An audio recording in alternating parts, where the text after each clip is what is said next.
40,000, their second sellout in their last 3 games. So the Nashville fans getting ready to support this club as they embark on what they hope could be a bowl season. Vanderbilt wins the toss. They will receive. Lee Tiffin will kick off. DJ Moore and Alex Washington back to receive. Nick Saban in his SEC opener as the Alabama head coach. Dave broke this one down for you in our Toyota Keys to the Game, featured on lfsports.com. We are underway. A kick that is short, down to the 15-yard line. DJ Moore slips one man out to the 30 and will fall back to the 29-yard line. As always, the third member of our team down on those sidelines. His name's Dave Baker. Has more on Coach Saban's debut here in the SEC. Hey, Dave, yeah, it's that second debut. And what Nick Saban has said, he's always been a guy that's not concerned about what expectations are, what happened in the past. He said the only thing I can control is right now. And the big question he's got is what kind of identity is this team going to have, and in particular this defense. He says they want to be an attacking defense like he's had before. They want to punish people. The question is, can they do it against a shifty offense headed up by Chris Nixon, Dave Archer? A lot of inexperience, although they're older, inexperienced at linebacker, have to adjust to these sets, Dave. Nixon, little play action, has all day to throw. Going deep, looking for Bennett. Pass is caught. Flag down. Bennett at the 15. Down to the 11-yard line. Marcus Carter finally runs him down, but Bennett goes up high to make the grab. Looked like Earl Bennett might have got away with a little push-off at the end against Kareem Jackson, the corner.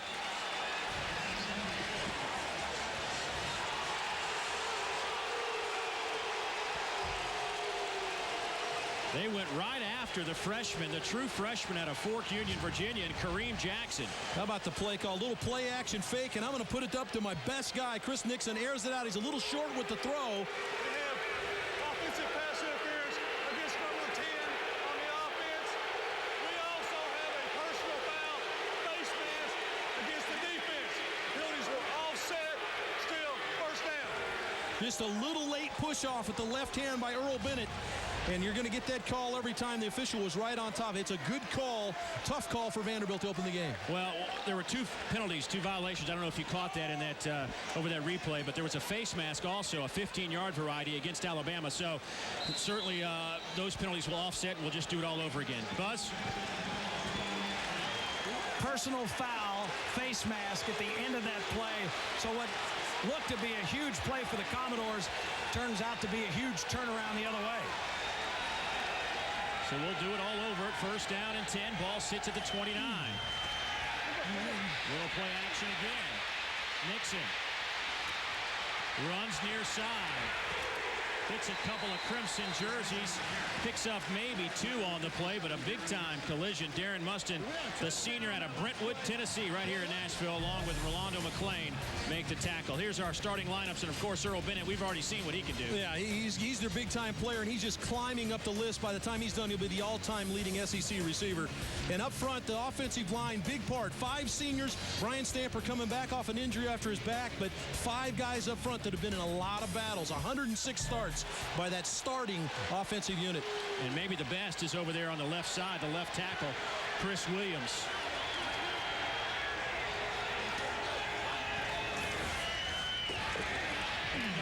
To Kason Jackson Garrison. He's out to the 35. That'll bring up a third down and about 4. Keith Saunders makes the stop. Here's that Alabama defense. Wallace Gilberry certainly knows what he's doing on the defensive side. 10.5 career sacks. He just spends time in the opposition's backfield. Darren Mustin, the guy that had his first start last week, had a great one. Had 7 tackles. He'll lead a linebacker corps pretty inexperienced in the secondary. Simeon Castile, 2 interceptions in this game last year, 6 on the year last year in an all-SEC performance. Yeah, 10 career interceptions for Castile. 3 wide out set on a third down and 4. Nixon has to backpedal. Off his back foot, throws it for Bennett. It is incomplete.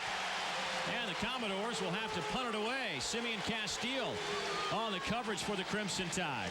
Well, it's an outstanding matchup. You get the two best players on the field going one-on-one. Earl Bennett and Simeon Castile. Little pressure from the inside, but Castile working one-on-one. Here it is, right here. Here's your matchup for the game. Simeon Castile, Earl Bennett, Simeon Castile all over him. Makes Chris Nixon throw the ball wide. So Lionel Mitchell, number 16 in Alabama, limp off the field. We'll keep an eye on that. 45, 49, 82, 31. Jonathan Lowe back to return the punt from Brett Upson. It's an end-over-end kick taken by the up back. Javier Arenas around the right side. He's got a lot of room. Arenas with 2 punt returns for a touchdown a year ago. We'll get one here. No flags.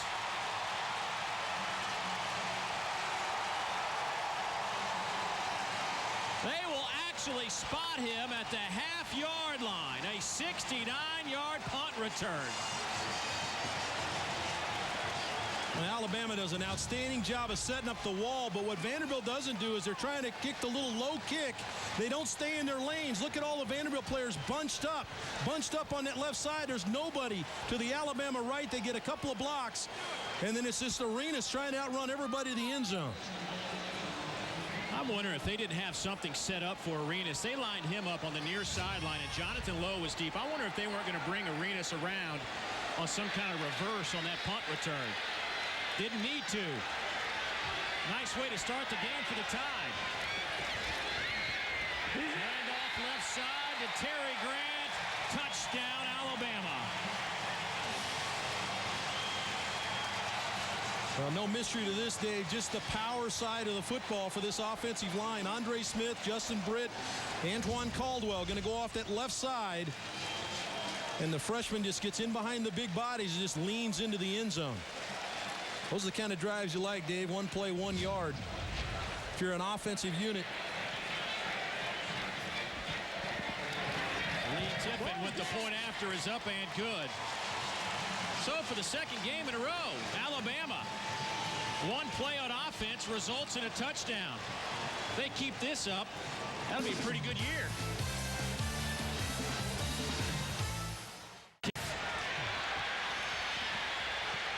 DJ Moore with the return out over the 30-yard line. Today's head-to-head challenge is brought to you by Alltel, the official wireless partner of fans. And Dave mentioned it about the experience of the offensive line in both of these teams. The most experience in the SEC in terms of starts. Yeah, 110 starts among their offensive linemen. The guys that started the game, 106. They have 2 men on the bench that have started some games for them. So together, Vanderbilt, the most experienced offensive line in the SEC. Jeff Jennings in at tailback as Vanderbilt will try to pick up a first down on their second possession. It's Jennings around the left side. Lionel Mitchell picks up the tackle, but Chris Nixon is the man that will run the show for the Crimson Tide. He had a sensational opening campaign last year, finished at 9th in the SEC in rushing last year, 6th in passing, 4th in total offense, and got better with each game. And really, for the last 5 games, he's thrown for over 250 yards, and he's just a great compliment. If they can develop a sustained running game, that'll make him even better. Yeah, as the pieces around him get better, Chris Nixon just going to become unbelievable.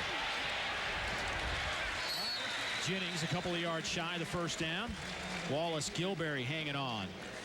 Well, he's a kid that ran for almost, when you talk about Jennings, now Jennings coming back off an injury really bolsters their running back core. Kason Jackson Garrison was a kid that carried the load at running back last year. Now Jennings back. They actually are roommates, live together, and the best of friends, but also playing the same position, sharing the load at running the football.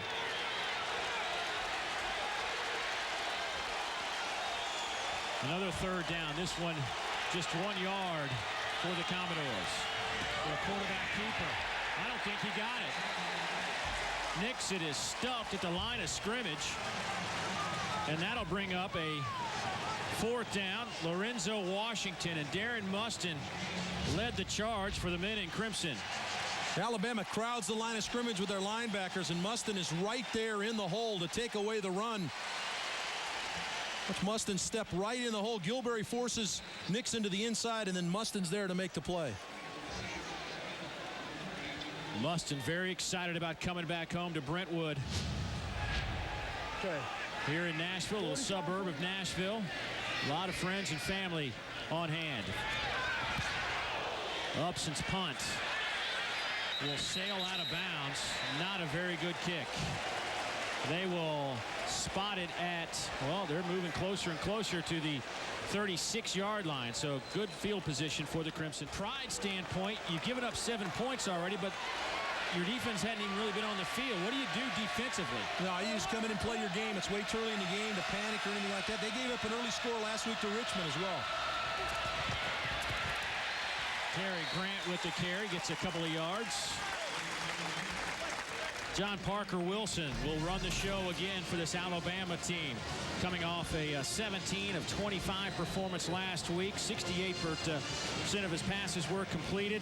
The junior out of Hoover, Alabama, as Nick Saban told us, just really manages the game well. That's what he is most impressed with his quarterback. Had a nice day last year against his team. 18 of 29, 210 yards and a touchdown. Couple of tight ends in the game. DJ Hall with a reception out of bounds at the 32 of Vanderbilt. Myron Lewis pushed him out of bounds. But a first down and a big chunk of change to the tune of 25 yards for the Tide. Well, it's something you don't see Vanderbilt do a lot, to get their safeties out of the middle of the field and don't give their corners help to the outside. Myron Lewis gets beat. He's just up, bump and run. All Hall does is run the fade route. Outstanding throw from John Parker Wilson. Puts his receiver up to bat to make the play.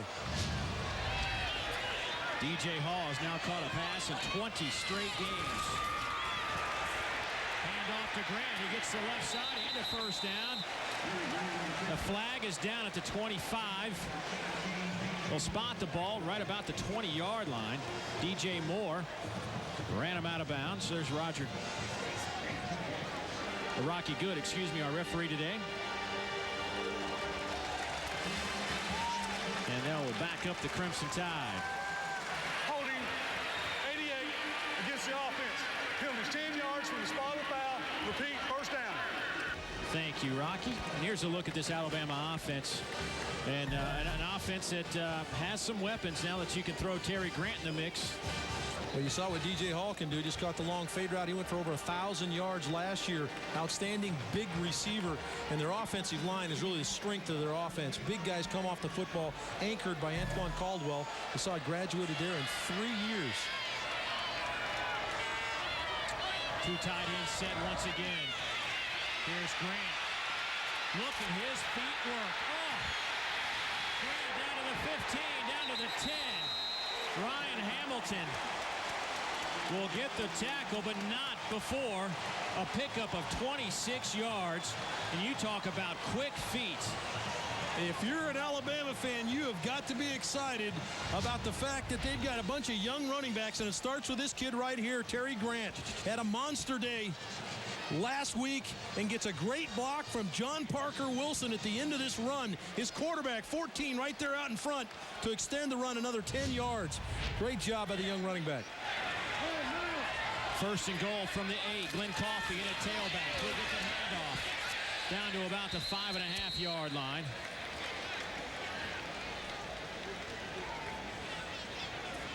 Jonathan Goff will pick up the tackle for the Commodores. Look at that Vandy defense. A good defensive line, just not a lot of depth. Well, it's a defensive line that's really going to have to play big. This offensive line is unbelievable. Jonathan Goff, one of the best linebackers in the nation, and Rashard Langford's going to be very busy at safety trying to come in and help stop this running game. Second and goal from the 6. Wilson fires back to the end zone and misses a wide open DJ Hall. Threw it behind him. Well, Alabama in the red zone last year, not very good. They only converted a touchdown on 37% of the time. That was 11th in the league. Only Ole Miss was worse. They got there a lot. They just couldn't put it in the end zone. Well, there's a case in point right there, Dave. You got DJ Hall open in the end zone. Plant your feet, John Parker Wilson. Stick it in there for the touchdown. That's a look at the red zone powered by Honda generators for the ultimate tailgating experience.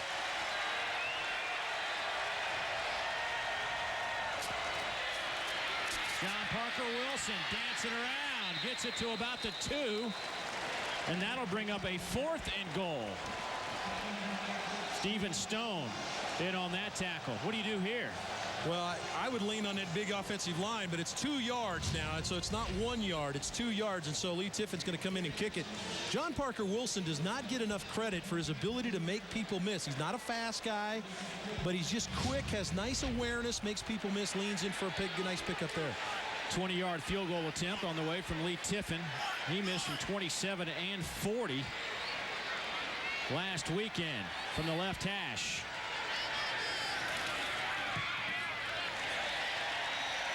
That is a no-doubter. He hammered it. Good start now for the Crimson Tide. They're up 10. We'll return after a word from your local stations. Alabama leading 10-0 in the opening quarter. Here's a look at that scoring drive presented by Texas Pete. Much more developed than the opening drive. They go 8 plays, 62 yards, 2.5 minutes. But that man's defense stood up tall, Dave, and only gave up 3 after some big plays. Yeah, no moral victories, but certainly an opportunity to keep yourself in the football game. DJ Moore back inside the 5. Tripped up at the 20. Good coverage by the Tide. Ali Sharif on that special teams tackle. Well, offensively, Vandy's got to get some points on the board, and they got to go to this guy. They tried to in the opening play, but Earl Bennett has been the man for them the last 2+ seasons. His 174 receptions, ranked 4th in Vanderbilt. He's moving up the all-time list in the Southeastern Conference, and coming off an unbelievable game last week where he had 13 catches for 223 yards. That's an opening weekend record for any Southeastern Conference receiver, and of course a Vanderbilt record as well. It just seems like every time we get a chance to do a Vanderbilt game, we're talking about the heroics of Earl Bennett, and he's going to have to be that way today.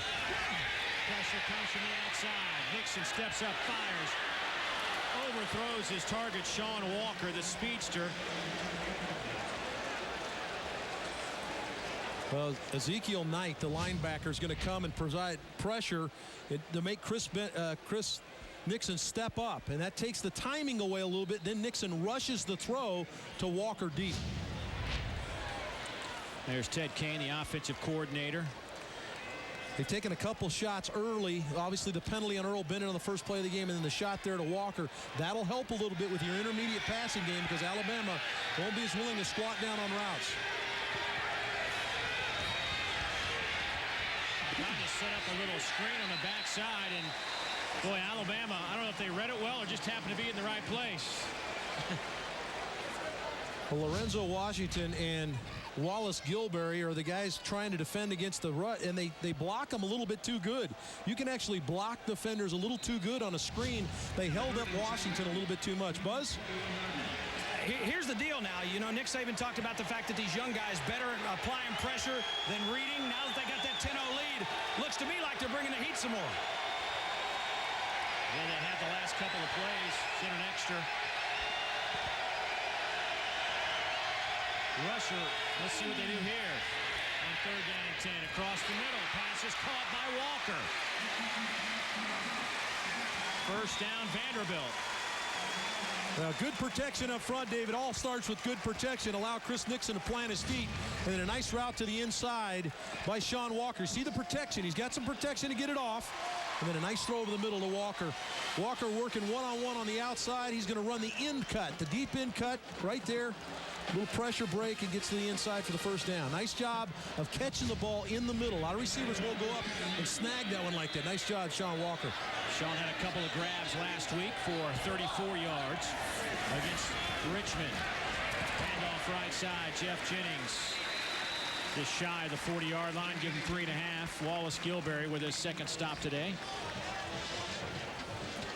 Stay tuned. Coming up, we'll have a look at the Firehouse Subs home field advantage. That last play we just saw with Jennings off tackle, Dave, is something that Vanderbilt's going to have to continue to do. It helps them with their play-action game, but it also keeps this front seven for Alabama, who's very athletic yet inexperienced. It keeps them at home and not allow them to run because a lot of speed up front. Jared Hawkins in the game in the backfield, along with Casey Jackson Garrison. The handoff goes to Jackson Garrison. He has stood up at the line of scrimmage, nowhere to go. Rolando McClain, the true freshman from Decatur, Alabama, steps up to make that tackle. Well, we talked about this running game. We mentioned Casey Jackson Garrison, Jeff Jennings, that time Jared Hawkins in the game. The three guys, they rotate in there, and all of them have a little bit different flavor. Casey Jackson Garrison, a speed guy with size. Jeff Jennings, more of a banger, get in between the tackles. And then Jared Hawkins has all sorts of speed to get to the outside. So they like to mix all three of them. Out of the shotgun. 3rd down and 5. Nixon flush from the packet. Through the hands of George Smith, who was wide open for a moment. I think Nixon didn't see him soon enough. Rashad Johnson coming over to make a play defensively. Well, Alabama's done a nice job of keeping Chris Nixon on his back foot, and whenever you throw the back foot, you can't get a lot on the footballs. That's what took the ball so long to get to George Smith. And almost a critical error by Rashad Johnson, the safety. He undercut and almost allowed Smith to make that catch in behind him. So Upson will punt it for the 3rd time today, not having an outstanding afternoon to this point. A flag is down. And that punt goes out of bounds at the 25-yard line, but a flag is down at the 43 of Vanderbilt. Once again, Arenas in that up-back position to try to catch some of those short kicks off the foot of Upson. You know, Lou Holtz a few years ago started his punters doing this little rollout, end-over-end kick that provides some forward roll and awkward bounces to help keep teams from making a return. Well, Javier Arenas kind of cured him of actually kicking the ball to somebody on the first return. All it takes is one of those.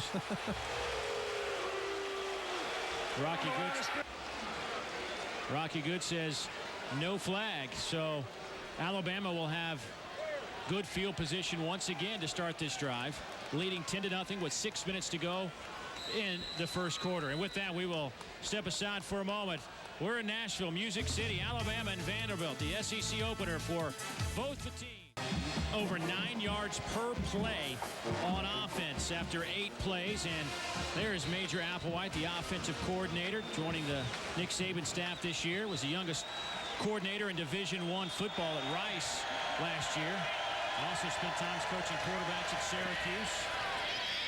John Parker Wilson to the outside. Pass caught by Mike McCoy. DJ Moore runs him out of bounds. But nice job by DJ Moore, the corner to the outside. This is just a 3-step, throw the hitch route to the outside, get your guy one-on-one. But Moore does a nice job of keeping inside leverage and just shoving McCoy out of bounds. Dave, you and I had a chance to talk to Major before the game today, and of course meetings during the week. And it's hard for us to believe that he could probably suit up and play out here, run with these guys. He looks like John Parker Wilson's brother. Handoff to Jimmy Johns. He gets to about the 31-yard line. Rashard Langford from his safety spot comes up to make the initial hit. Gain of about 4.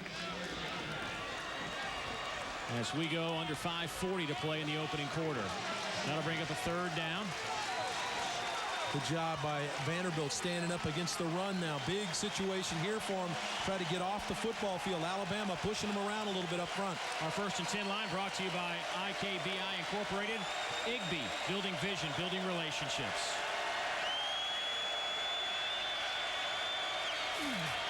Wilson dropped at the 25. Marcus Buggs, the senior out of Madison, Tennessee, came in unblocked for the sack. And Marcus Buggs is the guy they use like that, Dave. They drop him back into coverage. He has the ability to play a guy in the slot, but he also has the ability to get to the passer.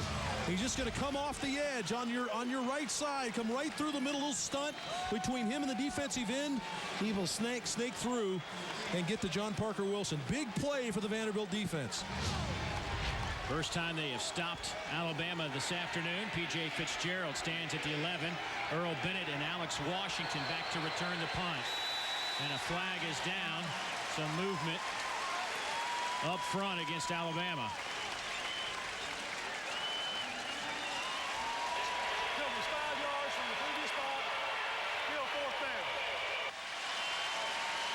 Well, Charlie's presents a look at the O-zone. And last week, Alabama scored 52 points. Second most by a head coach in their first game. You got to go back to 1892, where Coach E.B. Beaumont put up 56 in the first game Alabama ever played. First season of football. Bennett fields it at the 27. And he is pulled down at the 35. Good coverage by the Tide again. Marquise Johnson on that tackle. Well, there were some big performances last week in our opening week. One of those was right here at this stadium by Earl Bennett with 13 catches, 3 touchdowns. Darren McFadden chasing down a Heisman at 151 yards on the ground, a couple of TDs. And how about Dustin Muzon of Ole Miss? Without his effort, the Rebels would have lost that one. A couple of interceptions and 9 tackles in their win. But Craig Stelz picked off 3 Mississippi State passes in a win over Mississippi State. Had 4 interceptions last year, 5 in a career before last week. Little option works pretty well to Kason Jackson Garrison. And he carries Simeon Castile all the way down inside the 40. A lot of people see Chris Nixon and they see, okay, he's an athletic quarterback, so he's an option quarterback. He's not. He's a guy that's an athlete that can play the position, and he's gotten better at running the option. But to get the option to go, you got to be able to block downfield as receivers, and receivers get the blocks there, and Kason Jackson Garrison is the benefactor there. Nice job on the outside by the receivers blocking downfield. Gain of 25, and Jeff Jennings will check in to replace Kason Jackson Garrison. Jackson Garrison only had 18 yards rushing total last week. Pump fake. Nixon over the middle. Finds Justin Green. A freshman tied in out of Troy, Alabama. Marcus Carter on the tackle. That's another big gain of 17 yards. How about this target, Dave? It's 6'6", 235 pounds. He's going to come open over the middle. Look at that big target over the middle for Chris Nixon. Outstanding protection for Nixon to pump fake it there, hold it, and then let it go. And the big fella's got it over the middle. Coaches are real happy with Justin Green. They think he can be a dynamite tight end for him. Just a youngster. First and 10. Handoff left side. Jeff Jennings turns it back inside. Picks up about 5, maybe 6 on the play. Let's check in with Dave Baker. This all, Art, you know about this all too well in terms of what the option does. A lot of people say, why do you run that option? They ran 65 offensive plays last week, and they only ran 7 or 8 option plays. But down here on the field, you can see a distinct difference in the fact that this Alabama defense not flying around nearly as much since Nixon made that option pitch. Well, it's a complete change-up, Dave. That's a complete way of playing defense where guys have to respond for a pitch. Handoff makes it very difficult to defend. Little misdirection. Jackson Garrison stood up at the 11-yard line. Well, that's why offenses, Dave, keep putting the option play in. It may only be a couple of plays, but it's something they have to defend and practice. Take a look at our Honda red zone. Vanderbilt last year in the red zone, they scored touchdowns about 53% of the time. That was in the middle of the pack in the SEC. And look at the red zone, powered by Honda generators for the ultimate tailgating experience. Well, this is where you got to be careful if you're Alabama of Jeff Jennings, the running back coming out of the backfield. They like to throw the ball to their backs. Nixon fires high, looking for Sean Walker. Lionel Mitchell, the junior corner from Stone Mountain on the coverage. Just a high throw.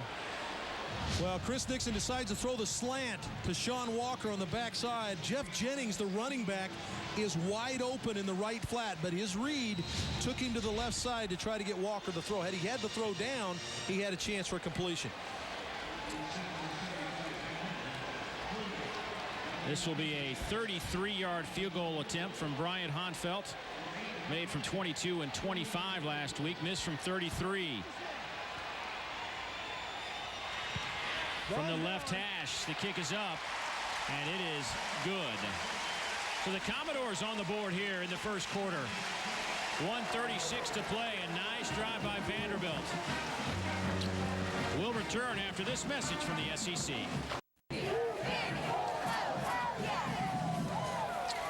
Well, Vanderbilt now down 7 with 1:36 to play in the opening quarter. Let's take a look at our Texas Speed scoring drive. They went 48 yards.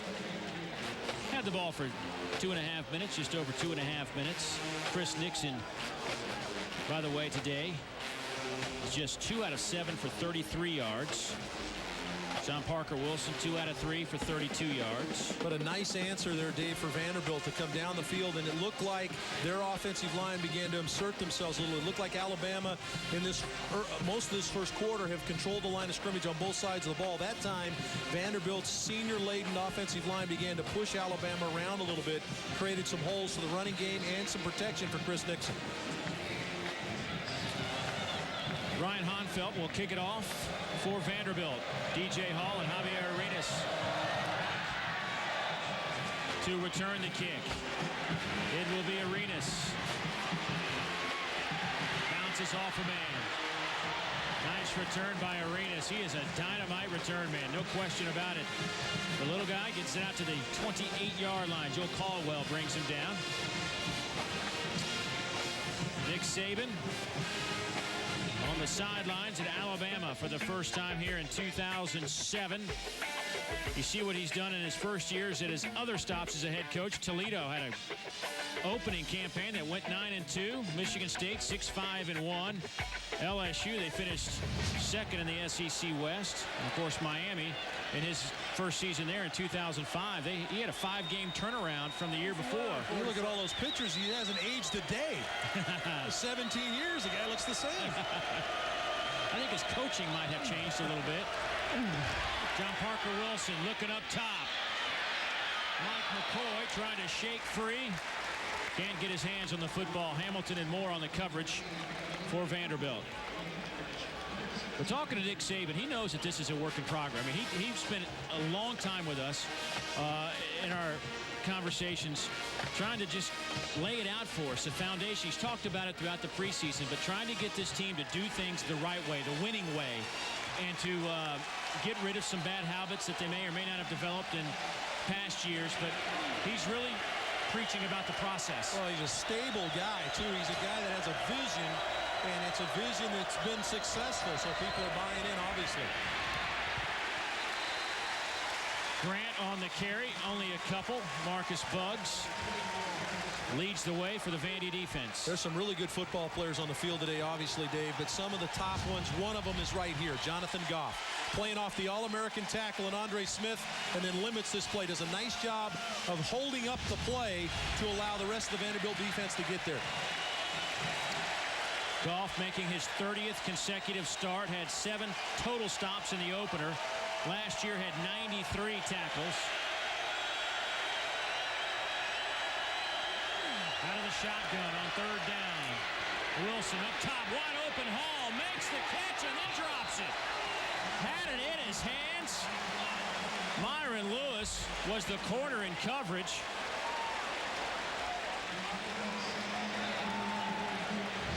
Well, Wilson's mistake here is DJ Hall runs wide open. He gets the hand in the air, immediately let his quarterback know I'm open. You got to keep the football on the field. He threw the ball too far to the outside. DJ let him know, let the quarterback know. Now, DJ will be the first guy to tell you I should have sucked that one in. But the quarterback, they made it a tougher catch than it needed to be.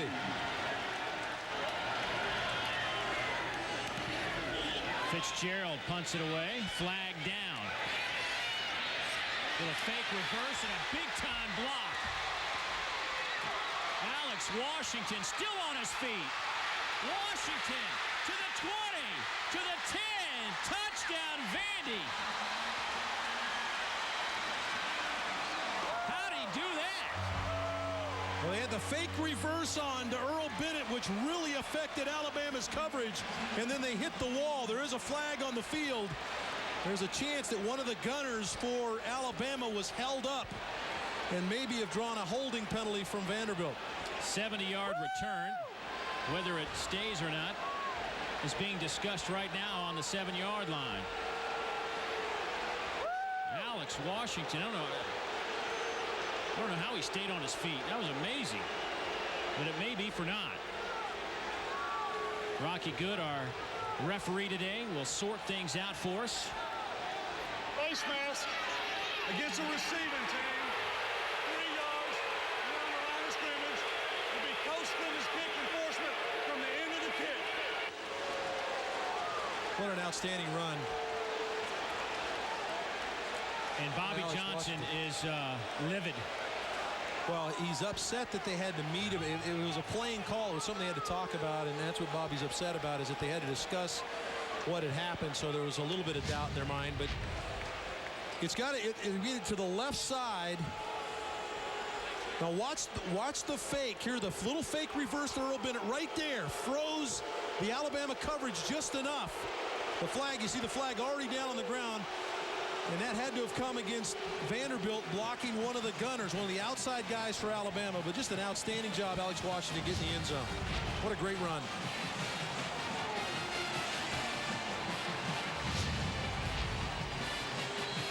Well, the spring, you got to have big blocks.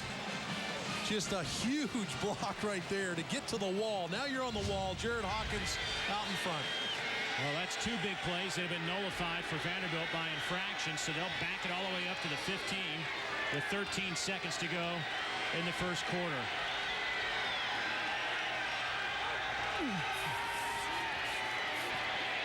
Nixon going up top, looking for Bennett. Pass is picked off at the 43-yard line by Rashad Johnson.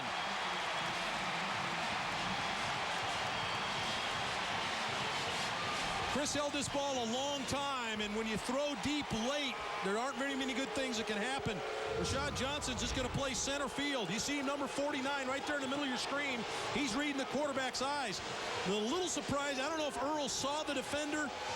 I don't think he saw Johnson undercut him to make this play, because he did not go attack the football with the defender right there. You know, Dave, I've noticed on 2 or 3 deep balls that Chris Nixon has underthrown his receivers. He's holding it too long, Dave, and you're going to be late every time. You're going to be short every time. He's got a big arm, but you can't wait that long. Too many defenders react to the throw.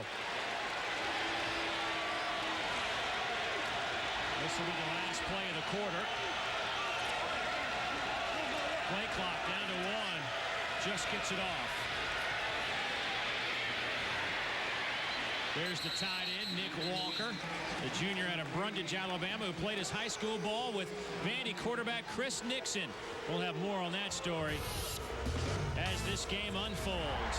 So far, it has been all Alabama, but their lead is only a touchdown here on the road at Vanderbilt Stadium. It's the SEC opener for the Tide in the doors. Second. With the reception, that'll be a gain of about 11, and that'll be a first down. Tackle made by Duron Speed. Take a look at our Polaris first quarter stats. Well, you see, both teams are pretty balanced. They've done a nice job of moving the football. The big play in the game is the big punt return that put Alabama at the 1-yard line. Other than that, we're talking about even football. 27-yard line.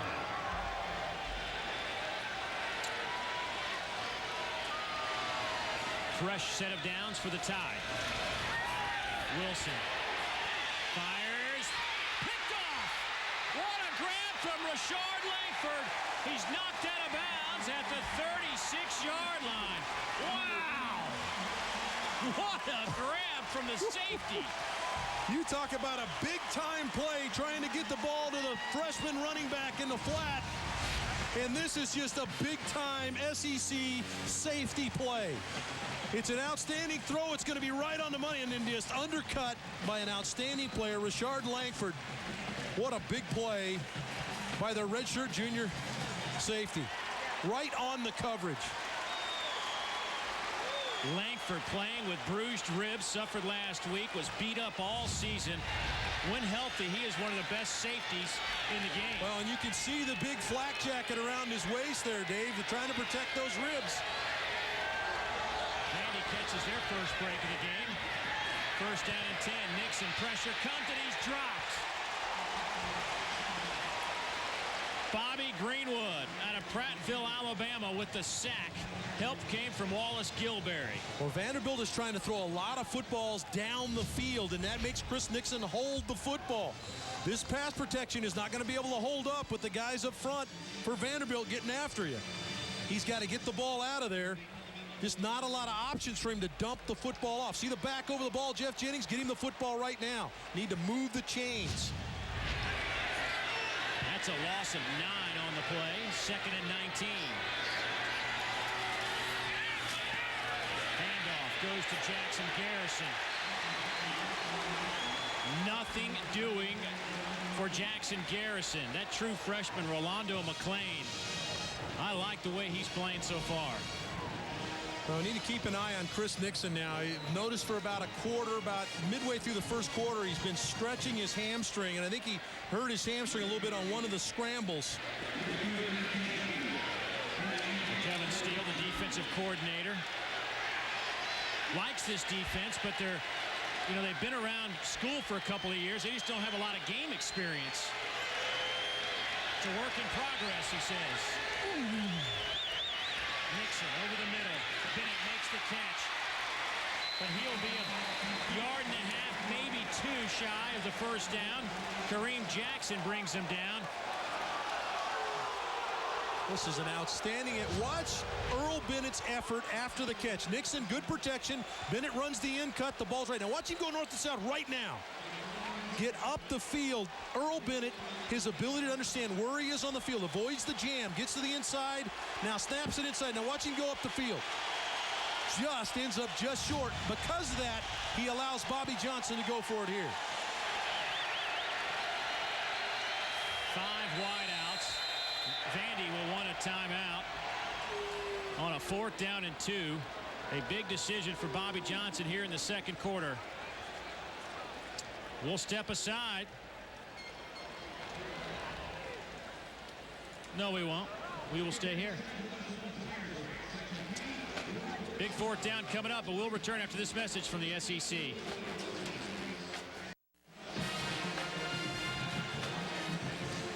Merritt Kirchhoffer heading to the locker room. The right guard, 6'5", 320 out of Roswell, Georgia. Boy, he's a big part of that experienced offensive line. We'll try to get an update on his injury, see if he'll be able to return to this one. But the focus right now for Vanderbilt is this 4th down and 2. And where do they go? I mean, what do you do here if you're Ted Kane, the OC? I still think you got to think about Jeff Jennings. Great pass receiver out of the backfield. He's lined up in the slot the same size as Earl Bennett at the bottom of the screen. There's Jennings in motion. They will throw it to Jennings, but Nixon overthrew it, and he was wide open. Well, offensive coordinator Ted Kane sets up a perfect play here. It's actually a little pick play. Jennings is going to get to the outside. There's no defender there. You see the 2 receivers released to the inside to take away the defender, and all Chris Nixon has to do is put the ball on him. It's a poor throw. Now, you say poor throw. It's better that you say it to me as a former quarterback who made that. But that looks like a tough throw. It is a difficult throw, but it's a throw you have to make if you want to win these kind of football games, Dave. There you go. It's like you got to make the 3-footer if you want to win on the PGA Tour, right? That's why you and I are up here. John Parker Wilson takes over for Alabama, and that pass is dropped. Good coverage on the outside. Keith Brown, the intended target. DJ Moore on the coverage. That's Keith Brown's first action after a suspension last week. He and Prince Hall both back with the club this week. Well, DJ Moore playing at a real high level out there on the outside, and you talk about Keith Brown coming in, big-time wide receiver, but Moore puts it on him. Let's check in with Buzz. Hey, Dave, Merritt Kirchhoffer just went to the locker room. They don't know whether he got kicked or took a helmet to the shin. They're x-raying it. And Dave Archer's absolutely right. Chris Nixon having some real discomfort as he's trying to stretch out that right hamstring. Wilson. Langford nearly had interception number 2. Looking for Travis McCall, the tight end, but Langford from a safety spot read it well and nearly put one in his pocket. Well, what's going to happen is John Parker Wilson is going to go over and Nick Saban's going to start talking to him. You cannot throw the ball into coverage. Look how many Vanderbilt defenders are around the play. Langford almost picked this one off. This was actually an easier play than he made just a little bit ago for the Vanderbilt interception. Well, it does set up a 3rd down and 10. Glenn Coffey in the backfield. along with Jimmy Johns. John Parker Wilson just 40% through the air. And that percentage will go up on a great grab and an excellent throw. DJ Hall will pick up the first down at the 47-yard line, a gain of 18. Well, it starts again up front. Marcus Buggs, the linebacker, is going to come in. You see him blitzing right through the middle gap there. Great protection up front. Lets Wilson step up and let this go. Just a hair behind, but DJ Hall, the wide receiver, comes to the football and makes the grab.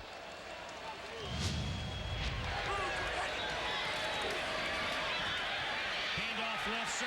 Glenn Coffey in a big hole. That's a first down.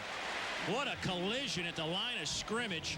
A couple of offensive linemen pulled and just crushed some guys in white jerseys on that left side. Yeah, that left side of the offensive line is really the strength of this offensive front, and it's a good group all the way across. But Glenn Coffey, how about they able to bring this guy in? 6'2", 200 pounds. All he did in high school was rush for 2,000 yards almost and 29 TDs. They just change guys out. They just reload at running back. He picked up a career-high 76 yards in their opener last week. Here's pressure. Wilson goes down hard as Marcus Buggs came flying in from his outside linebacker position. And Mike Johnson is down for the Crimson Tide. What a hit from Buggs. We talked about Buggs' versatility to play inside, outside. This time he's going to come off. Here he is right here, coming around the edge. Just blitzes off the edge of speed. And now watch, Johnson's going to get rolled up by Buggs and by the quarterback. That's what happens as an offensive tackle. You got your back to the play, and players fall on top of you. And that time, John Parker Wilson and Marcus Buggs fell on the back of Mike Johnson's leg.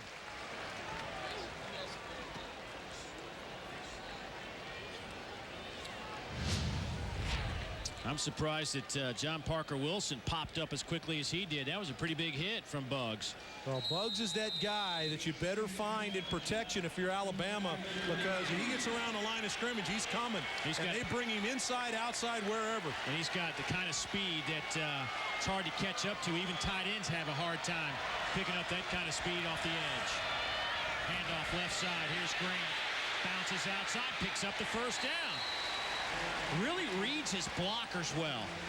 And how about the changeup now at offensive line with Johnson leaving as Grant's going to run to this left side. We'll talk about that in a moment. Look at the block by the wide receiver McCoy to come in and seal that so Grant could get to the outside. You got to have those kind of blocks. Alabama has moved their really good center, Antoine Caldwell, to tackle. And Evan Cardwell has come in at center. He'll snap it to John Parker Wilson. He gets to the 25-yard line. And how about the flattery, Dave? They go ahead and run behind him. Antoine Caldwell, that All-America center in the middle, has moved to right tackle. And what do? Immediately run right behind him. Let's go down to Dave Baker. Hey, Arch, what the reason is that Bruce Fowler has been running a bunch of different guys in there at that left defensive end position. Bobby Greenwood's the starter. He had the true freshman Luther Davis in there. And now he's got... he's just been running a lot of people in there, and Bug is over top of him there on the left side now. Coffey down to the 16-yard line. DJ Moore with his sixth stop. Another missed tackle by the Commodore defense, but that offensive line is making some space. Can't say enough about Joe Pendry and his offensive line, Dave. He's done a nice job here. We talk about Caldwell slipping to the outside. Cardwell comes in at center. They don't miss a beat. They just keep coming right at you. Couple of tight ends. Coffey at tailback. He will get the handoff and lose a couple. That time, Curtis Gatewood, the senior out of Memphis, Tennessee, steps in the backfield and causes some havoc. Let's take a look at Vandy's defense in the red zone a year ago. 21 touchdowns allowed. Pretty high number in that department, in that red zone. Powered by Honda Generators for the ultimate tailgating experience.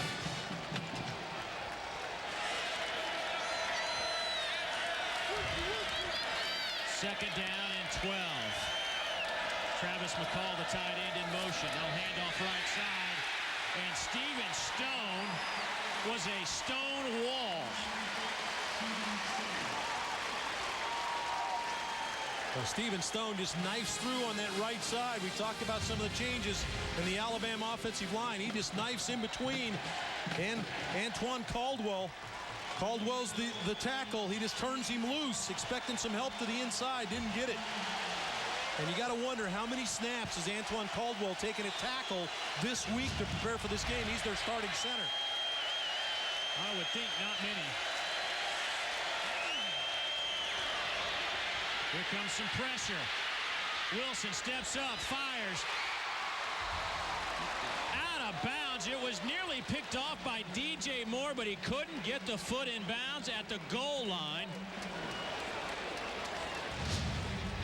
Another great job of getting pressure. Pressure comes from Duran's speed. The extra defensive back in the game. Wilson steps up, and now if you're going to decide to throw the football away, and Nick Saban's telling his quarterback, get it out of bounds. DJ is all over that play. DJ Moore has really played at a high level. Here's a 40-yard field goal attempt from Lee Tiffin. It is on the way, nearly blocked, but he splits the upright. Good kick from Lee Tiffin with pressure coming at him. And Alabama will take the 3. Their lead is back to 10 with 8:23 to play here in the first half. Today's game is brought to you by driving out to the 29-yard line. Nice return from DJ Moore. Take a look at our Texas Pete scoring drive for Alabama. 12-play drive that went 50 yards. You know, last week as I look at that Texas Pete scoring drive, this is a club that had 35 first downs, tying a school record. And I asked Major Applewhite about, you know, is that the kind of offense you want to sustain drives? You want these 10, 11-play drives? He says, we don't mind those. We also don't mind the 2 or 3-play drives. Well, they opened the game with a 1-play drive. That's right. Play action, Nixon rolling. Has his tight end wide open. Pass is caught out at the 38-yard line to Jake Bradford. Tried to keep his feet. Now Nixon's being bothered. Nixon's being bothered by this hamstring. Let's go down to Dave Baker. Hey, Dave, Merrick Kirchhoffer walking back to the Vanderbilt sideline right behind me, limping really badly. Vierling is now in at right tackle. He's a guy that's had a bad ankle all week, and he doesn't look like he's moving real well either. Could be some problems for this experienced Vanderbilt offensive line. You see that right leg already taped up pretty well on Kirchhoffer. I didn't think we'd see Vierling today, but he's out playing today. Jared Hawkins on that carry. I think he got enough for the first down out the 40-yard line. So fresh set of downs coming up for the for the Commodores. Good job by Hawkins to hit it up in there. Just 5'10", 190 pounds. Has a lot of speed. Was a sprinter in high school and stuck it up in there. Averaged almost 7 yards a carry last year. Yeah, he ran a 10.8 100-meter personal best back in high school, and coaches were telling us that, you know, in terms of blocking, you got to be able to do that, and they just didn't feel real comfortable with him in passing situations with his ability to pick up some blitzes and whatnot. But he said he's gotten better in that department. Here comes some pressure. Prince Hall on the blitz, but Bennett and Nixon can't connect. Well, we got some early pressure from Wallace Gilberry. Gilberry is the big timer on this defensive front. Just splits the block, and that's an assignment that is a tight end. If you got that assignment this morning and said, you know what, you're going to be blocking Willis Gilberry today, you might not show up at the stadium. And that was a tough matchup for any tight end in the league to block Willis Gilberry. He's going to be on your quarterback. Yeah, nearly a third of all tackles by Gilberry have been for a loss. He just camped in the other team's backfield.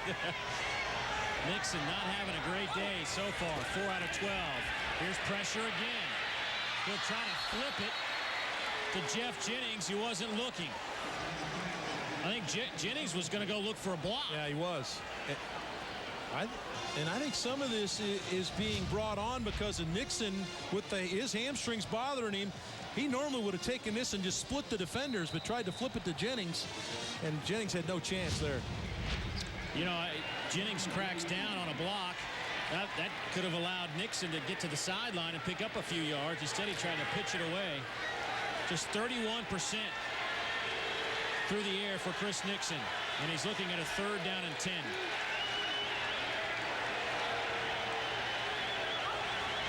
Pressure again.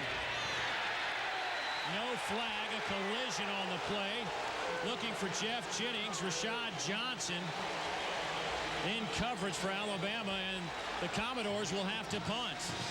Well, they were forced into a side adjustment. This is where the quarterback and the receiver see blitz. Okay, we got to get rid of the football because we don't have enough people to protect. And Rashad Johnson breaks on the ball just as the ball gets there. He may have got the benefit of getting there just a hair early. But he's allowed to the ground that he's standing on, and Jennings collided with him as well. Upson back to punt.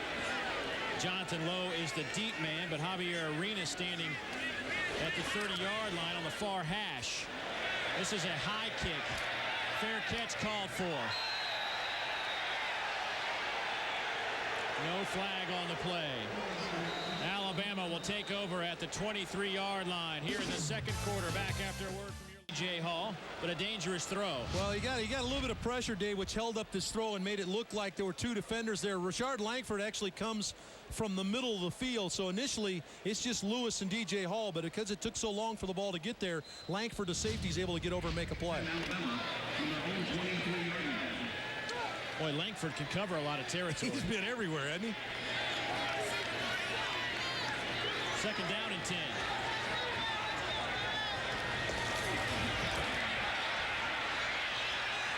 Glenn Coffey picks up about 5.5 yards. DJ Moore with the tackle. Nice job again by Alabama. Their front sealing the edge. To run the ball outside, you've got to seal the edge. And look at the edge get sealed and get the runner to the outside with a clean look. Nice job of the corner getting the running back on the ground, but that was after 8 yards. By the way, Mike Johnson back in at right tackle for the Tide. Caldwell back in at center.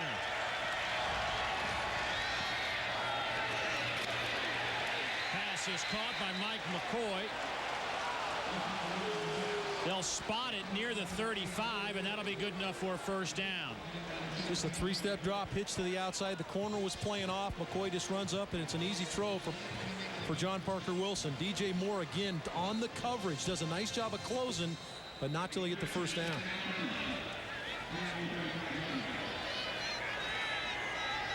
Alabama's going to need to try to make some more of those throws. Get John Parker Wilson in this game. Here comes Buggs on pressure. John Parker Wilson just has to get it away. Go to Yahoo Sports to see over 50 Lincoln Financial Sports SEC football and basketball games. And for only $4.95 per month, you can hear thousands of audio broadcasts. Be sure and follow your team all season long at Yahoo Sports. Bruce Fowler, defensive coordinator for Vanderbilt, has dialed up some blitzes for Marcus Buggs in great situations. That time again, blitzed right into the bootleg, and John Parker Wilson had no chance to get the ball to his fine tight end Nick Walker. There's Bruce Fowler barking out the defensive calls from the sidelines. Couple of tight ends. McCoy with a super grab. DJ Moore on the coverage. He'll pick up 9. And a good throw. That's a across the field out pattern. That's a big time throw because, like you said, Dave, it's to the wide side of the field. It's an out route. So all he's doing is getting further away from you. Puts the ball right on the outside. Nice job, McCoy, to go up, make the grab, and then get back up the field. Get a little extra yardage here to minimize what this is on 3rd down. You know, a lot of people, I don't think, that follow Alabama closely or know much about John Parker Wilson don't understand the kind of arm he has. It's legit.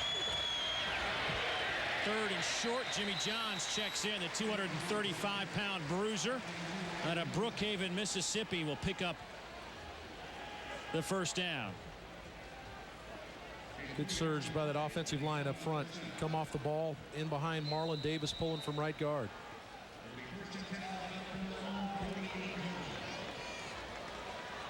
The Tide quickly to the line of scrimmage. John stays in at tailback.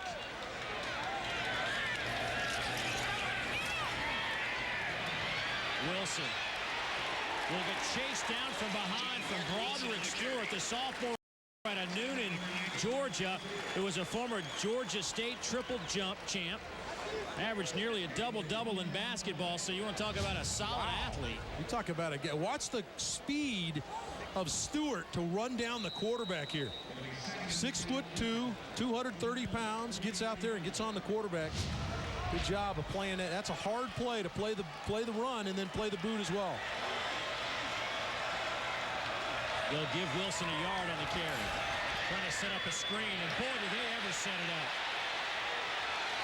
Langford comes over to make the tackle, but not before Johns able to pick up the first down. Good play call from Major Applewhite. This is beautiful because you want to make it look like drop back. As you drop, this looks like drop back. Okay, now turn them loose. Turn them loose. Look at that offensive line trying to get out in front, trying to get out here, out in front of that screen. Now Jimmy Johns comes up the field. Good blocking downfield by the wide receiver, Cadell. Boy, that was a perfect screen and a perfect position for Major Applewhite to call it. Loose football. I think Wilson fell on it. Well, that could have been trouble. 3:40 to go before halftime. And in case you're wondering, Antoine Caldwell has slid back to the inside because Mike Johnson, the big offensive tackle who got rolled up on a play, he's back in the game. That's good news for Alabama. So you can't blame that on a backup center. Antoine Caldwell back in there. Let's go down to Dave Baker. Hey, Arch, when Nick Saban was talking about how he got hooked up with Major Applewhite, he said he was a good play caller and he liked that. But he said his definition of a good play caller is how do you apply what's in your package as the game is going on. That screen pass and some of this short underneath stuff like that is a good indication that Applewhite is adapting to what the Vanderbilt defense is giving it. And Buzz, to follow that up, you know, when we asked him about coordinators, how do you select your coordinators, and he says, well, it's not necessarily about schemes. We have a group that will devise a scheme. My coordinator needs to be an excellent play caller. That's what I judge.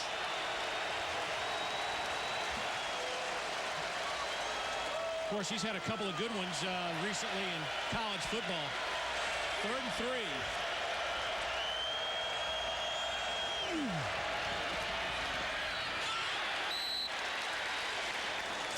That will go incomplete. No flags. DJ Hall was the intended target.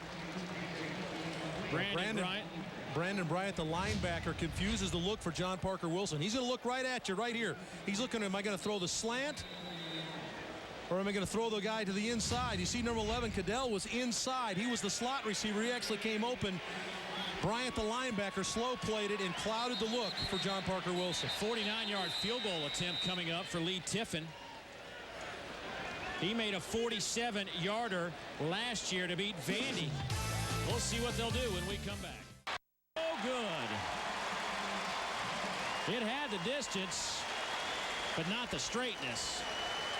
It's a nice job by Vanderbilt to hold your water. You're trying to get a rush on a 49-yard kick that's probably going to be a little bit low to get a block.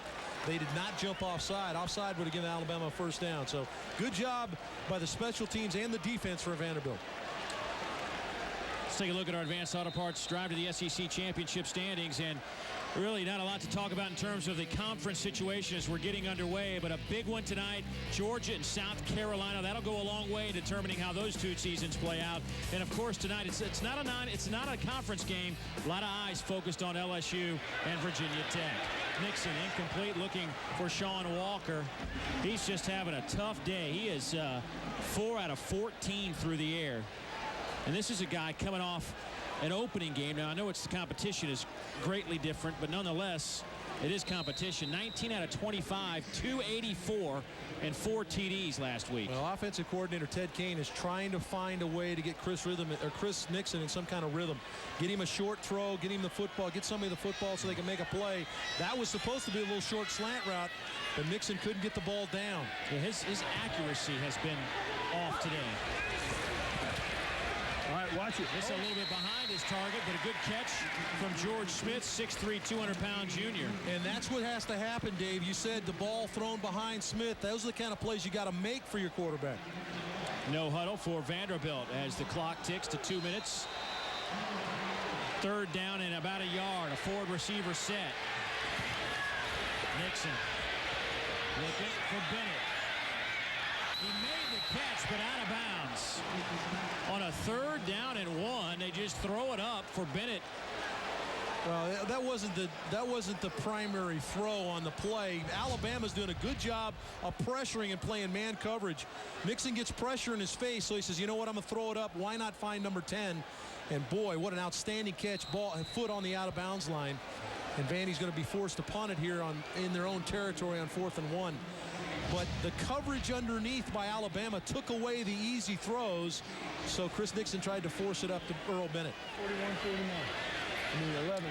Once again, low, and Arenas back. Upson flagged down, and just a shank. They will spot it at the Alabama 44-yard line, but a flag is down. Now, if this is against the Tide, that will be a first down. Unless it was a post-possession foul, which could have been holding on the outside. Legal formation. There you go. On the kicking team. Doesn't matter. 6 men on the scrimmage. The penalty can be administered from the end of the kick.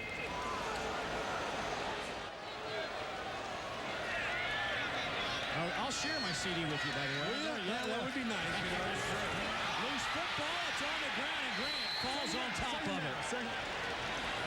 Boy, that's 2 footballs in their last 2 possessions for Alabama that have hit the ground, but they have recovered. This is just a straight handoff, and the quarterback is responsible for the handoff, not the running back. Running back's looking for where he's going to go. Quarterback must seat the ball so the running back can take off. 1:15 to play in the half. Here's Grant again, chased down from behind. Marcus Buggs with a good shoestring tackle. Let's take a look at our Firehouse Subs home field advantage. And Vanderbilt has packed him in to the stadium today, and that has provided their second sellout in the last 3 games. And of course, people around here excited about their Commodores. They've closing in on a record number of season tickets, some most since 1997. Bobby Johnson and his staff has done an outstanding job of recruiting players to come to play here at Vanderbilt, and these student athletes are SEC big timers. They got some big time football players here at Vanderbilt. Setting up the screen again. Here's Grant. He's got a hole. First down. A gain of 17. Well, if you're a Vanderbilt or you're an Alabama fan, you got to be excited at what this kid brings to the dance. Grant catches the football, runs the football. He's a heck of a player. I've watched him move, and his feet are so quick. Flag down as John Parker Wilson takes a big hit, and a flag comes down on a late hit, maybe leading with the head perhaps. Myron Lewis with 14 seconds to play before halftime.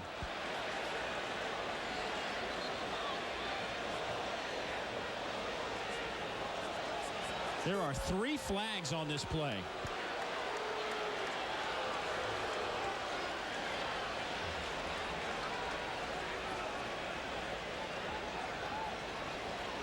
Not sure if Vanderbilt ended up with too many guys on the field at one point. Illegal participation on the defense. 15 yards from the previous spot. We also have a dead ball, personal foul on number 6 on the defense. That'll also be administered at the end of the administration. Unbelievable. You know, I have a hard time from that angle. We'll take another look at it. It's a legitimate call, Dave. John Parker Wilson gets down on the ground. He's sliding right here, and then the shoulder comes in. This is a legitimate call. You're saying that as a quarterback. No, that's a legitimate call. The thing that you'd wonder about is why didn't John Parker Wilson throw that ball out of bounds? He's outside, throw the ball out of bounds, not take the hit. I think it's a good call. I'll go with you. I'll go with you. Talk about a guy that's a beast coming off the edge. Ooh, boy, week 1 was he destroyed Kansas State. Changed the football game. Yeah. Unbelievable. Well, this is the situation now for John Parker Wilson is if you don't have anything, throw the football away. Don't be tackled with the ball. But you got an opportunity to take a shot at the end zone. 14 seconds. Wilson pump fakes, tucks it. Gets bumped out of bounds. 6 seconds. Well, this is where I think if you're Nick Saban, you got to think about going in and kicking it, because John Parker Wilson holds the ball too long here. He doesn't want his quarterback holding the football ate up all the time. And he does a good job of getting out of bounds. One more. Come on, one more. Okay, one more. Can't hold the football here. You got to get it out. He cannot scramble with the ball. I think you got a little fade route, far side. Yeah, maybe near side.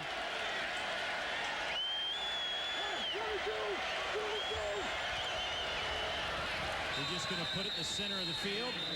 Bring in Lee Tiffin. He knows in a game like this, every point will matter. And with 3 seconds to go, Alabama will call a timeout, and Lee Tiffin will come on. And with that, we'll return after this message from minutes of football. Let's check in with Dave Baker. Nick, you said you're interested in seeing what identity your defense had. I thought they were pretty stingy in the first half. Oh, we played pretty well on defense. You know, they made a big play on us and the guy pushed off, but we were in good position on it. I'm really concerned about, you know, what we need to do on offense. We're having too many negative plays. We're running the ball fine.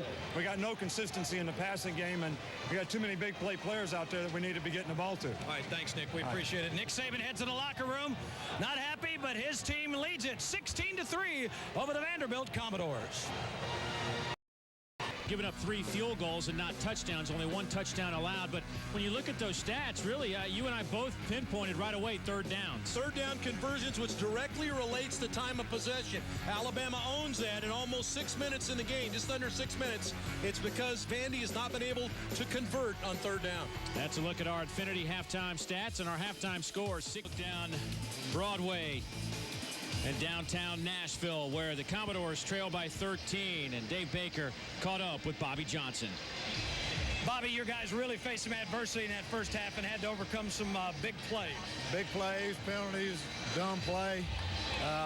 You know, but we're hanging in there, and we're in the game. We got a chance to get in there, and if we can execute, get a little smarter on offense, we got a chance to win this game. All right, thanks, Bobby. Best of luck second half. That's Bobby Johnson, Dave. Well, it's all about, they are still in the football game. Chris Nixon has got to make some plays at the quarterback spot to allow them to convert on third down.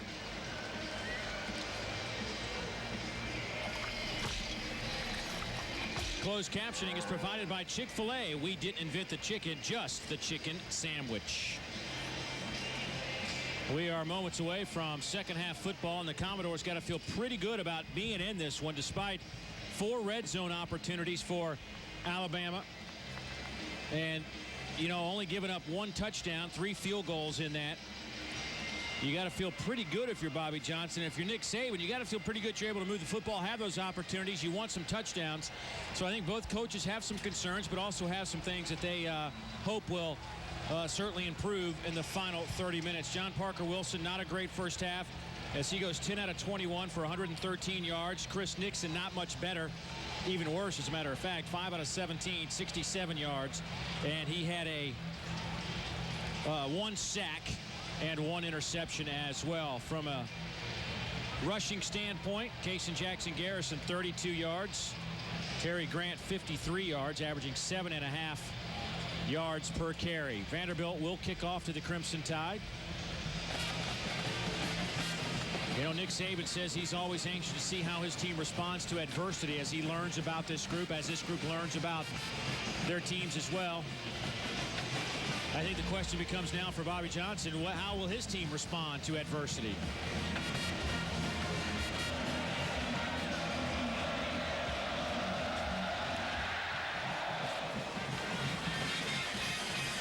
Kickoff down to the 15-yard line. Arenas 30-yard line. Well, joining us up here in our booth is the commissioner of the Southeastern Conference, Mike Slive. And Commissioner, thanks for being with us. And I know it's really special to educate young men and women in every sense of the word, and we believe that intercollegiate athletics is how you do that. And so what we're doing, we're talking about character and learning. We're playing great football. So far, so good. And I know you're a busy man this time of the year. We'll get to that in just a second. A handoff, all for naught. Maybe a loss of a half a yard on the play. Terry Grant on the carry. And Commissioner, I know a big weekend. You've got league games beginning. Jordan, it's always a pleasure seeing you. Good to see you both. Thank you. All right, buddy. John Parker Wilson steps up over the middle. That pass deflected. And that will bring up a 4th down. It's good to be the commissioner, isn't it? You bet. Well, he's going to have a nice seat for this game tonight with LSU. John Parker Wilson struggled a little bit with his accuracy in the first half, and he does it here again. The ball thrown behind DJ Hall. This is a conversion situation. Ball needs to be out in front of Hall so they can extend the drive. The ball thrown behind allows Duran Speed to get the hand in and strip it out and gets the Bama offense off the field.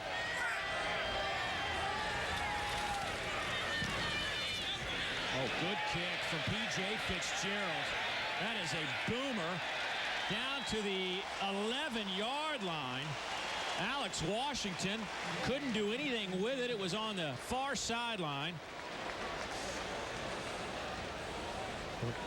And Nick Saban's defense will come out and have Vanderbilt pinned all the way back inside the 15. Well, we talked about Chris Nixon. He was a little bit hampered by what looked like maybe a hamstring strain. He's going to have to put that in the back of his mind now. And he's going to have to come out, and he's going to have to operate this offense. The ball, the game goes through him.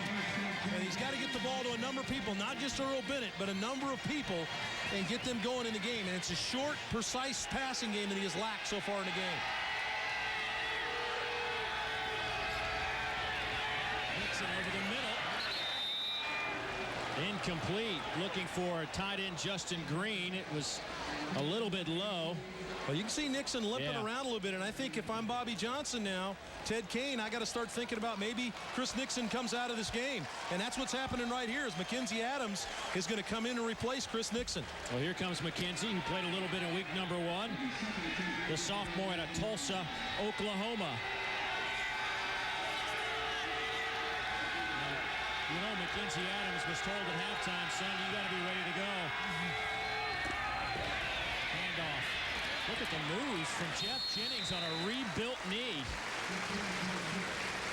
Had a chance to talk to Gabe Teeple, who worked with Jeff Jennings, part of the training staff here at Vanderbilt, about work. He was attached at the hip with Jeff in his rehab, and he said that one of the reasons he was able to come back from a devastating knee injury is because this guy's work ethic is off the charts. Yeah, self-starter, self-motivator. He did not have to encourage him to do much of anything, just showed him what to do, and he went at it.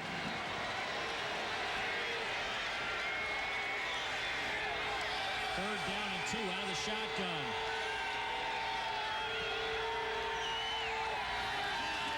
Adams steps up, fires, hits Bennett right in the numbers at the 25. That might have been the best pass thrown by either quarterback today. Well, how about Mackenzie Adams, though? You're standing on the sideline, probably had a chance to throw right before the half started. Good route. Earl Bennett starts the corner to the outside, snaps it back inside. Real precise route from Bennett, and a beautiful throw from Mackenzie Adams. Let's go down to Dave Baker.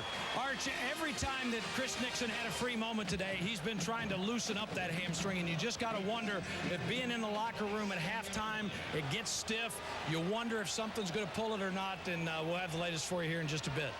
Looks like Castillo coming in on corner blitz. That pitch was batted to the ground. Who has it? Alabama obviously pointing like they will pick up the football, but the scramble is on. Yeah, this is the scrum where the strongest guy ends up with the football.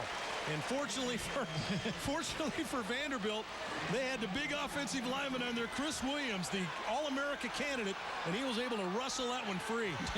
I like my chances with 6'6", 320 on the ball. Hey, good job. Mackenzie Adams makes a poor decision here. Immediate pressure from Gilberry.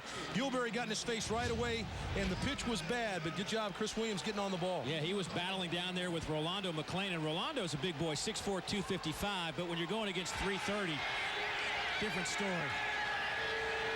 But a second down and long now, 2nd and 12.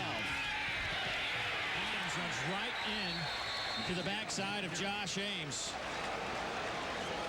Give Bobby Greenwood, defensive lineman, credit there. He just shoved the offensive lineman right back into the quarterback, and so Mackenzie Adams had no chance. Josh Eames just was driven straight back into his quarterback. Look at our Aaron scoreboard. Wake Forest hanging with Nebraska. How about Nebraska heading to Winston-Salem? Big ball game for those Demon Deacon fans. Clemson over Louisiana Monroe.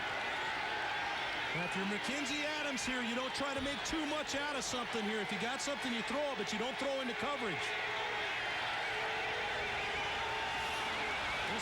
free play. Adams looking for Bennett. Coverage from Kareem Jackson. Nice job running step for step. Bennett has really been unable to shake this Bama secondary today. They've done a nice job on the man coverage, but it looked like Mustin might have jumped off on the hard count. So they'll have an opportunity at a more manageable third down. Offsides, defense, number 57. Penalty, 5-yard penalty. Repeat, second down. Linebacker Darren Mustin slid to the outside, was on the Bama left side and jumped offside. Now it's third down and a manageable situation now. Goes from third and long to a third and medium situation. The package gets bigger. Rocky Good said second down, but it is third down. Third down and 6. They are 2 for 9 in third downs today.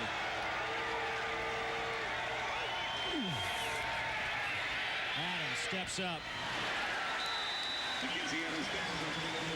Threw a rocket. Well, it's a great matchup because Simeon Castile is playing one-on-one on Earl Bennett, and he forces Earl Bennett to take the outside release. Now, Adams is sitting, waiting for Bennett to come out of his break so he can put the ball on him.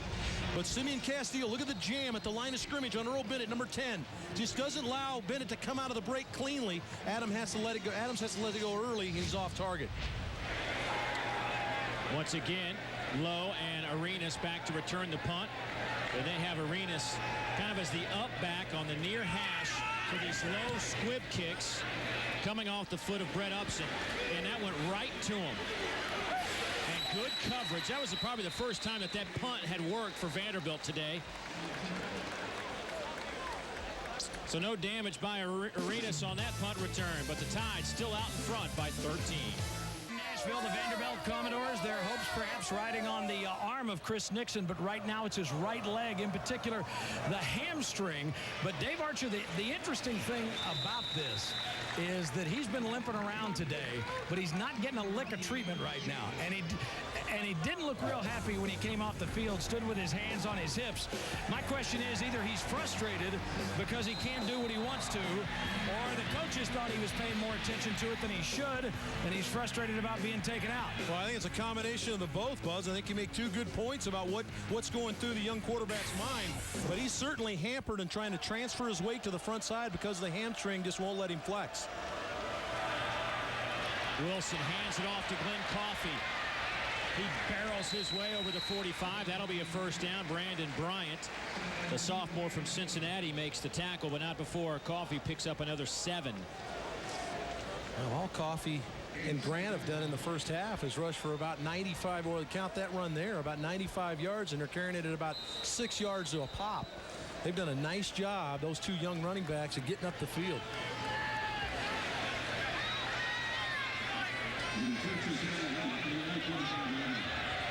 First down and 10.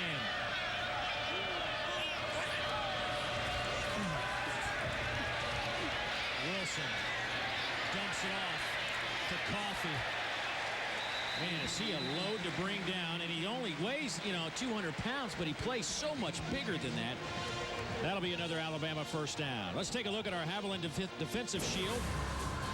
And you look at some of the linebackers that have come through this Vanderbilt program. Moses Asimiji at 04 and 05, first team All-SEC linebacker. Then Jamie Winborn and Jamie Duncan. And now you got this young man, Jonathan Goff, who is right up there with the best that ever put on the Vandy helmet.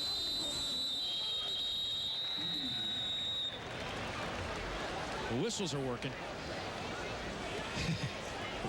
I think I just ruptured an eardrum. Wait for the call from Rocky. Dead ball. False start. Gets the off. Penalty's 5 yards. Still first down. Now to bring up a first down in 15. I want to go back to Nixon for just a second. This obviously is a big game for him. Out of Brundage, Alabama, Pike County High School's got 3 bus loads coming up. Nick Walker, his cousin and teammate at Pike County, playing. That's probably one of the reasons he's frustrated as well. Here's DJ Hall, who steps out of bounds at the 27. That'll be another Alabama first down. Wow. If you're a wide receiver and you're fortunate enough to get the ball out on the edge and you get Andre Smith at 6'5", 330 pounds blocking the corner, that's what you call road grading, folks. Myron Lewis wants no part of this right here. There's not much he can do about it. Wow, that's a night. And how about the athleticism of the big fella to get out in front? The sophomore tackle, he is going to be all everything before it's all said and done at Alabama. Just a tremendous athlete at the size.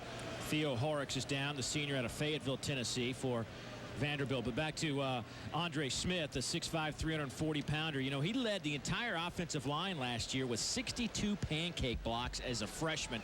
He can add another one right there. Yeah, you get it added on top of that, and he just doesn't come out of the football game, which is another thing that's beautiful for you. If you're an offensive line, you keep that continuity up front, but that left side, you hear it said so often, that left side behind a right-handed quarterback, he can take care of that job. They don't have to worry about it. He's got it locked Do you down. really, as a quarterback, because you played so many years college and pro, do you really, I mean, is your left tackle your best friend if you're a right-handed quarterback? No question about it, especially when you start talking about Curtis Gatewoods on the other side of the field for Vanderbilt, and he has the ability to rush the passer. I know if Andre Smith is out there, I've got that locked down. I'm okay back there. You know, I don't have to, I can take my protection in another way to pick somebody else up.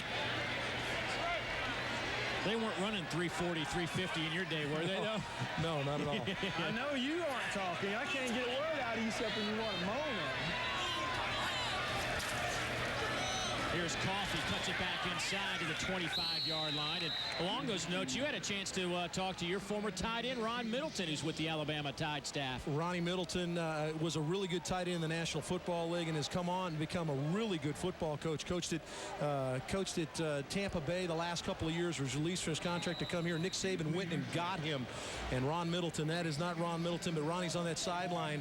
And Ron wanted me to extend a happy birthday to Ron II. It's his 18th birthday today. Ronnie Middleton, one of the fine coaches on this Nick Saban staff.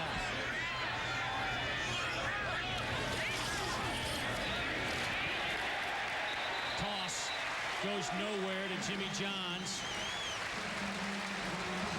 Marcus Buggs and Broderick Stewart bring him down. That'll bring down a 3rd and 7. Jonathan Goff, anchor in the middle, playing off that big tackle we just talked about in Andre Smith. But a nice job, Stewart, getting up the field. Buggs and Stewart, very active, athletic. One a down guy, one a linebacker, but they can get to the football.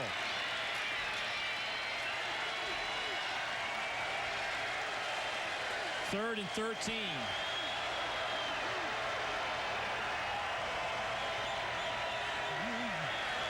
Pressure comes. Wilson snaps out of it, throws it. It'll be incomplete. Of course, everything went right in terms of a non-grounding call outside the pocket across the line of scrimmage. So DJ Moore coming on the corner blitz, nobody to pick him up. Good job of John Parker Wilson to spin out, now throw it away. Great job by the quarterback there to minimize the damage, and that allows Lee Tiffin to step up and kick a field goal. He takes a sack there, no chance for that. Well, he has 3 today, 20, 40, and 29.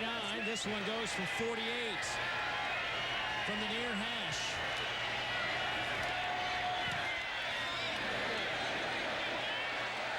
And that one is short.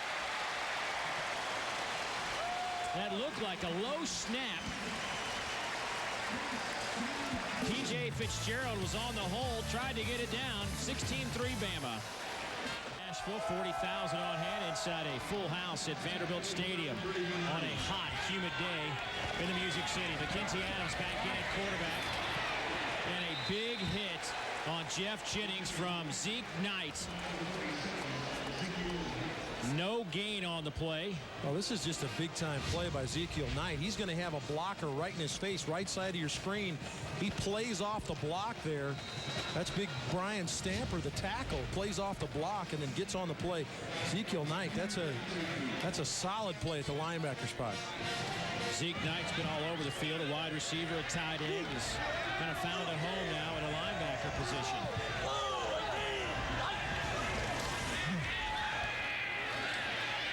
Little dump pass to Jennings. Diving for the first down marker. He will be about a yard shy. That'll bring up a 3rd and 1. Marcus Carter pushes him out of bounds. That looked like an awkward play. Well, it's a play they actually scored on last week against Richmond. It looks like a roll, missed handoff, and then he rolls out and throws it to him.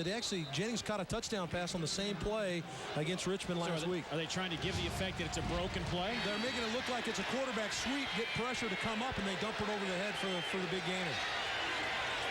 2 tight ends on 3rd and short.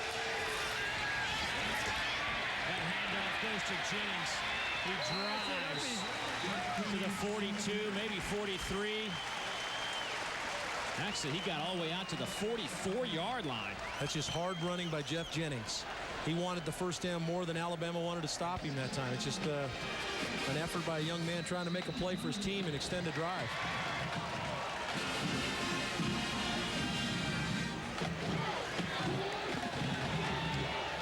Jennings, 6'1", 215. The junior out of Dandridge, Tennessee. Still in at tailback.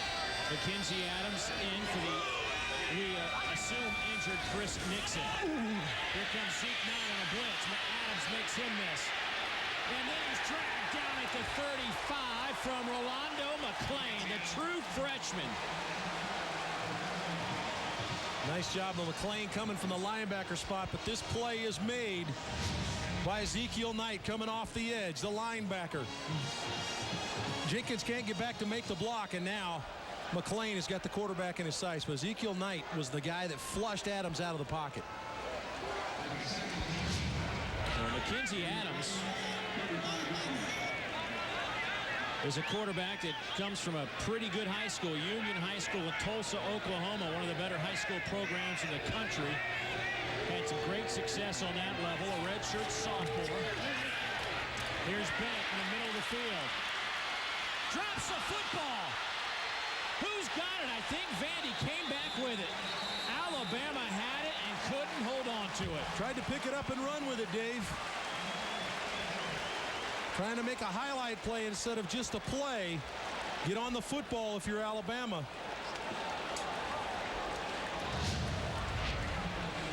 Just an inside slant route. Nice route by Earl Bennett. Well thrown ball by Adams. Now Bennett in traffic now, trying to get a little bit extra. He knows he's just short of the first down. Nice job. Kareem Jackson strips it out. And then there's Sean Walker. And he is the man that's down right now. That's why you trail the play. Marcus Carter tried to pick it up and run with it. Sean Walker does a nice job of hustling in and getting on the football. Sean Walker, the junior out of Rennes, Georgia, the speedster of this wide receiving core that the coaches say really don't, the other guys don't get enough credit because Earl's so good. Yeah. But sometimes the other guys get overlooked. But Sean Walker, one of those guys who's a big play man out of this Vanderbilt wide receiving core. Well, he's one of those guys, Dave, that they are seeing emerge to help this offense be a little bit more diverse. Sean Walker just hadn't played enough in this game or been a part of this game yet.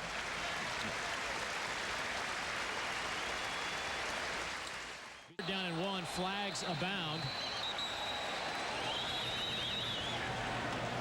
Getting a little sloppy out here. Yeah, this is a classic example of a new count from quarterback. You're probably called it on the first sound, which means as you get to the line, the first sound you make, you go. And that offensive line on that left side anticipating the snap. And as soon as they hear something, they go. And Mackenzie Adams' voice different than Chris Nixon's, and it's a mistake you can't make, Dave. I was going to say on 3rd and 1. Can't make the mistake. Down 13. That's just, you know, we'll see what happens here, but that could be a killer. Again, Jennings is a guy that they have a tough time covering out of the backfield. So Adams will line up in a shotgun.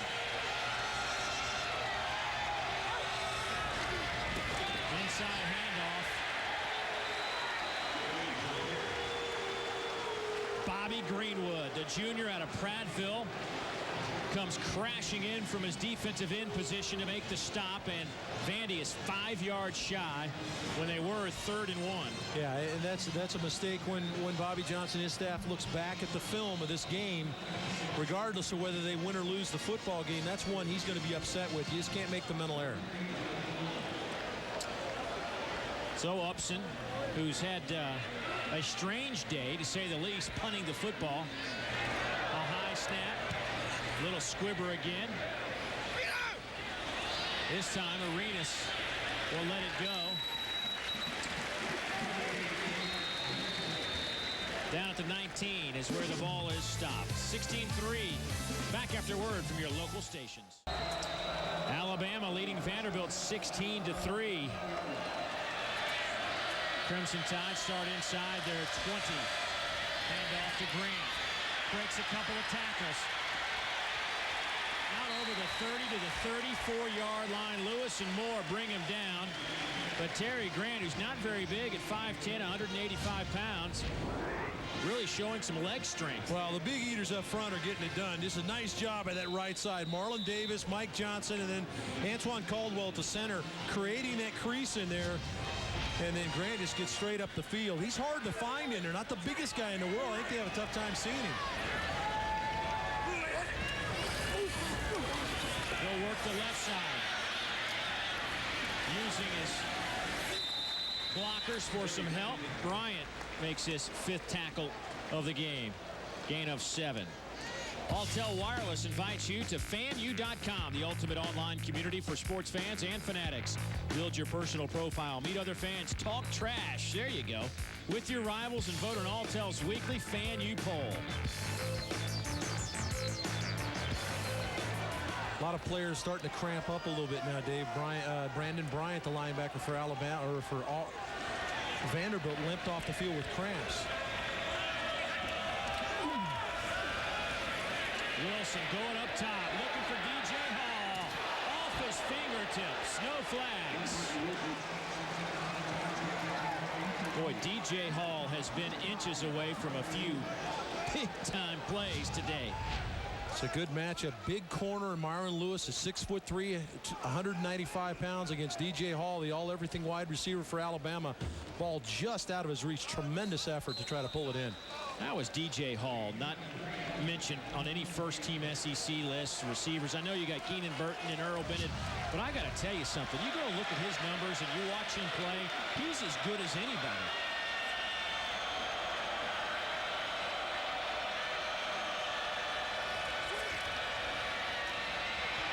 Wilson moving around out to the 45 and the 46, and that's a first down for the Tide. Well, it's a good scramble by John Parker Wilson to get the first down, but he gets some help from his back. Coffey steps up and picks up the blitzing slot defender. Duran Speed gives him a little crease to get up the field. Well, our 1st and 10 line is brought to you by IKBI Incorporated. IGB, building vision, building relationships. John Parker's brother Ross, freshman over at Alabama. From what I understand from my sources over there, he's got a good chance to play a lot of innings at shortstop this year for the Tide on the diamond for Jim Wells. Off the left side, Grant to the 25 and knocked out of bounds at the 20 by DJ Moore. And the freshman, the redshirt freshman, is just picking up yard after yard. That was a gain of 34. Andre Smith, the block there on Campbell, the linebacker. Outstanding job again by that left side of the offensive line, Buzz. They just keep coming off the ball. You know, Dave, it's interesting. We've had some classic backs in this league, you know, the Walkers and guys like that, the Bo Jacksons. But Grant's a guy, you knock his feet out from underneath him, and somehow it's like he's on skates. They stay on the ground, and he just keeps turning and getting up the field. Off the right side, this time he's swallowed up at about the 17-yard line. Grant now today on the ground, 12 carries, 114 yards. Actually, with that one, about 13 carries for 115 yards. You hate to make comparisons because it happens all the time, but I'm going to go ahead and throw one out here. And this is a guy you saw when you were in college. He reminds you of Warrick Dunn. Absolutely. He looks a lot like Warrick Dunn. His ability to make people miss. His feet. Yeah, he's got great feet. His vision is really good. That's a good one. That's a good one. I like that. Way to bring it, Dave. Here he is again, looking like Warrick Dunn down to the 6-yard line. Well, you know what this is? Grant's getting the carries and he's getting the yards, and we're seeing the vision making people miss. But this is about the Alabama offensive line. You see Jonathan Groff, the great linebacker, is pushed out of the way. Just a huge gaping hole there on that left side. And that's Justin Britt, Andre Smith, Antoine Caldwell blocking, getting up the field, and getting onto that second level. Those linebackers are getting blown out of the way. Yeah, this is all about the O-line, this drive. No question about it. First and goal for the 6. They'll give it to Grant down to the 4. As we go under 30 seconds here in the third quarter. Alabama's been in the red zone a lot today. They are 4 out of 4, but the bad news is, and we harped on this in the first half, only 1 touchdown and 4 red zone appearances today. That was a problem for them last year when they finished 11th in the league. Only a touchdown 37% of the time. They will try to pick up their second red zone touchdown when we come back for the fourth quarter. Nick Saban likes the way his offensive line has taken control of this game. Vanderbilt's defensive front is thin, and you can see they're beginning to get worn down. They've got 15 more minutes. Fourth quarter, and Alabama knocking on the door. Second and goal from the 4. Grant, your tailback. He'll get the carry. And he is stopped and bounces off and gets to the 3. He should have been stopped for a loss of 2. First hit came from Marcus Buggs, and then Steven Stone finally got him to the ground. So Vanderbilt does an outstanding job of rising up on that side. A lot of players to the football, led by Marcus Buggs. Big time hit, but Grant spins off it and gets inside the 5, down to the inside the 3. I would expect Alabama to maybe have an opportunity to throw the football here with John Parker moving a little bit. Alabama 11 out of 11 in scoring in the red zone this year. And they're 12 out of 12. Touchdown, Terry Grant. Untouched into the end zone from the 3-yard line, and it's 22-3. How about the confidence in the offensive line? Just turn and simply hand the football to your back. Go straight ahead behind that All-America center. And Grant sticks it in the end zone for his second of the day. You see the block by the center. Antoine Caldwell does an outstanding job of turning Gabe Hall, the nose tackle. And there's just a huge hole in there for Grant. Grant now with 133 yards on the ground. He has 5 touchdowns this year already. It's off to a decent start as an Alabama running back. Understatement of the day. They're going to go for 2 here.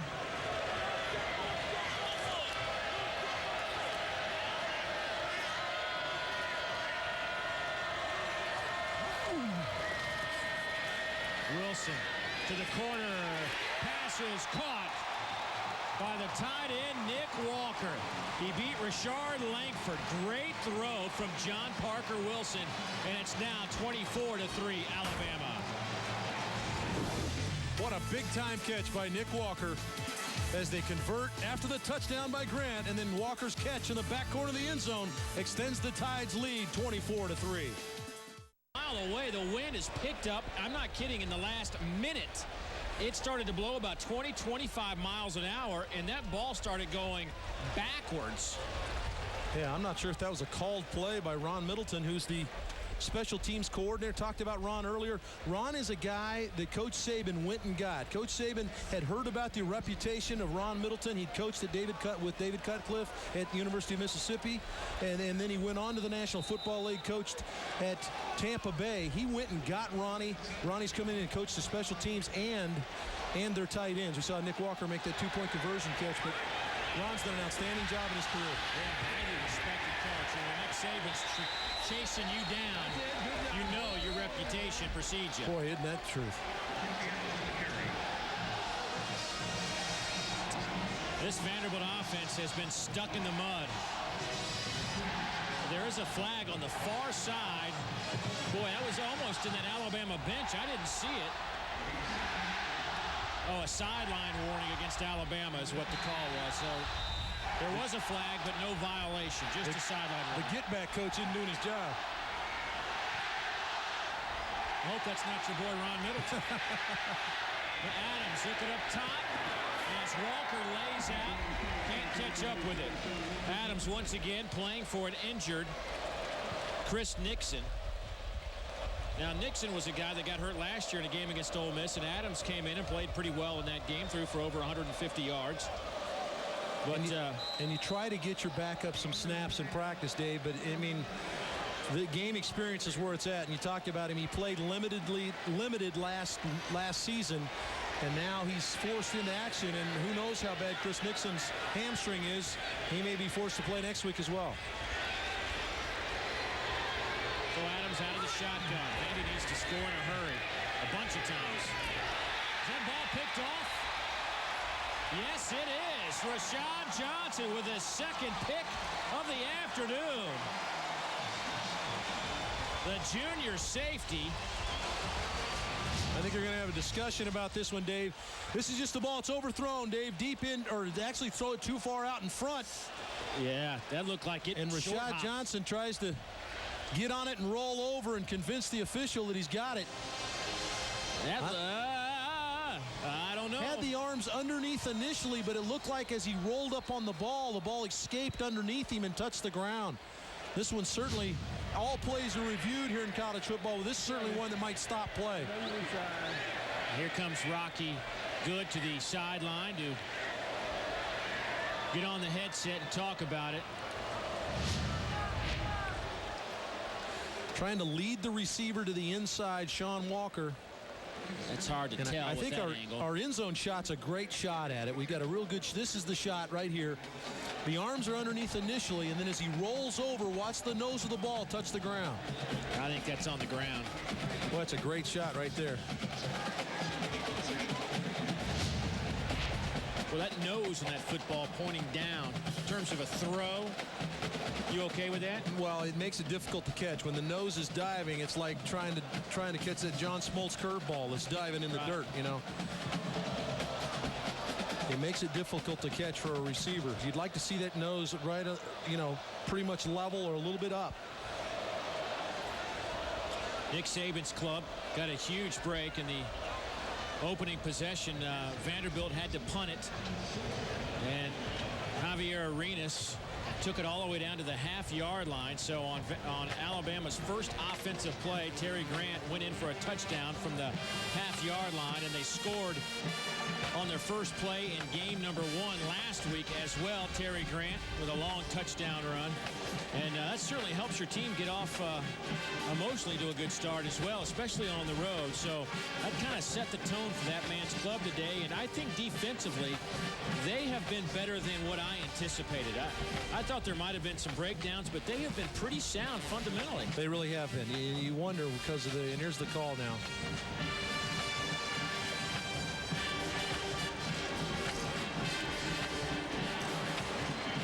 Ruled the pass incomplete. Ball did touch the ground. Great camera work by our guys to get that shot so they could evaluate it properly upstairs. Let's check in with Dave Baker. Hey, listen, guys, I don't want to bring you a flashback or anything, but they've just made an announcement over the PA that the National Weather Service says there could be some severe weather in the area. Oh, wow. Maybe we can stop the clock about 8:23 to go in the fourth quarter, and we can fill for an hour and 10 minutes. That'd be a good time. I think you could have the conversation with the commissioner today, though. Don't let him get on that plane. Yeah, we will stop him. So Upson will have to punt again.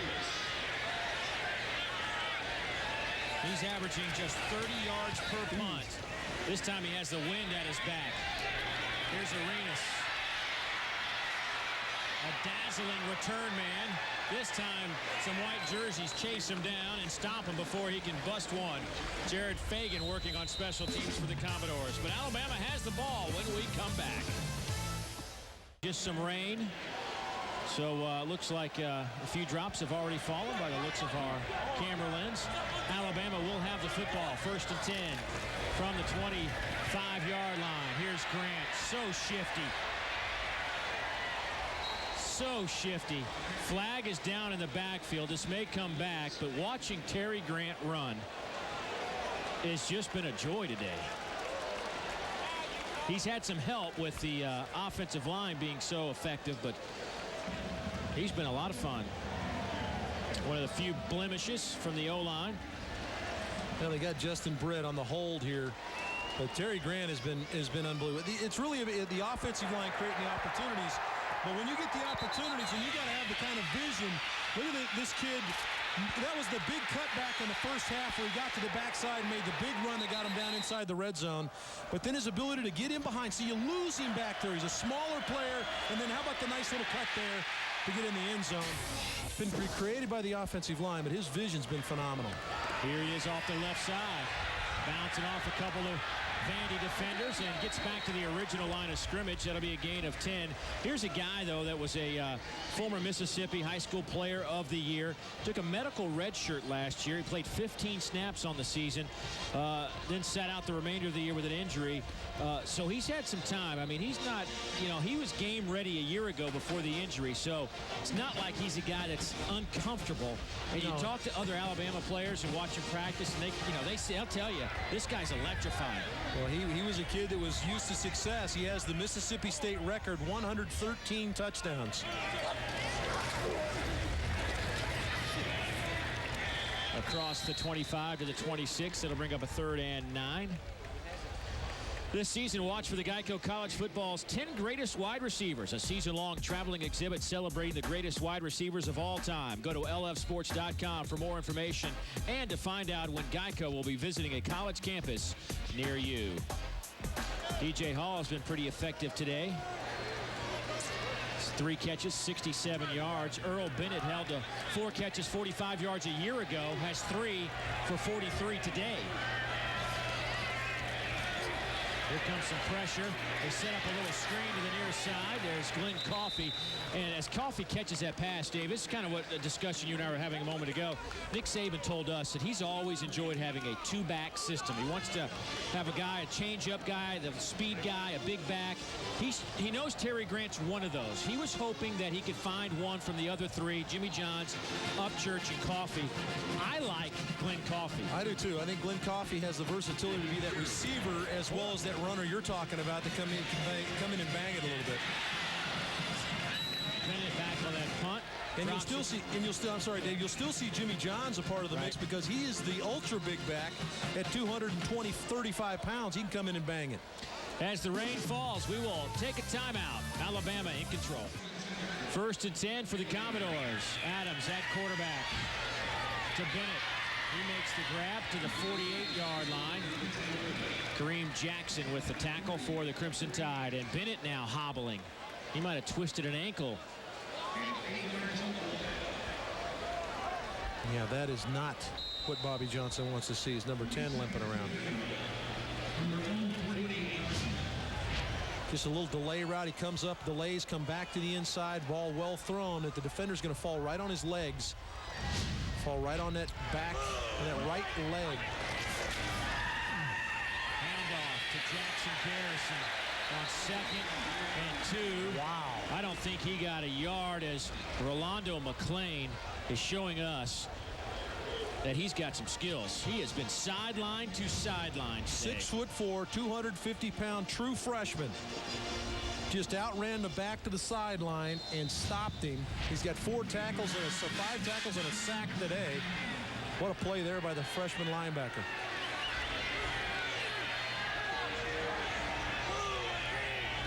Couple of tight ends on 3rd down and 2. This time the Commodores able to pick up that 1st down. Jeff Jennings with the carry for Vanderbilt. I'd like to see Vandy up-tempo this offense a little bit. That's Earl Bennett. Can't really see him over there, but that is Bennett being worked on. He has avoided really any injury so far in his career. It's just one of those freak deals where defender fell on his ankle, bad angle. Here's the option near side. Adams runs it. He's popped by McClain, who now has 6 tackles and a sack this afternoon. Tell you, Prince Hall was suspended for violation of team rules. The freshman All-America last year had 77 tackles. He and Keith Brown missed last week. They're both back on the field today. I thought we'd see a lot of Prince Hall after as many snaps as he took last year, but we haven't seen much of him today. Adams quickly to the line and pass caught by Justin Green, the freshman tight end. The announcers for this game are selected and compensated by Lincoln Financial Sports. This broadcast is a copyright presentation. Any use of this broadcast without the express permission of the Southeastern Conference and Lincoln Financial Sports is prohibited. Let's check in with Dave Baker. You know, Dave, you were talking about Prince Hall. Nick Saban told me right before the game, I asked him, as I always do, if there are any late changes. He said 25 will start, but Hall's going to play. I think the thing about it, though, he's been very big on saying he's going to have to earn his way back on, and it's tough to get McClain out of the lineup the way he's playing. Adams hit as he throws. It is incomplete on a 1st and 10. That'll bring up 2nd down, 9:07 to play. Now, Buzz, you make a good point, and the point is that if you step off the field and you play for an SEC team, you have just given a great player an opportunity to step on and take your spot. And I don't want to call it a Wally Pipp situation, but hey, you know what? This is a great opportunity for the true freshman to play, and he's not interested in coming off the field.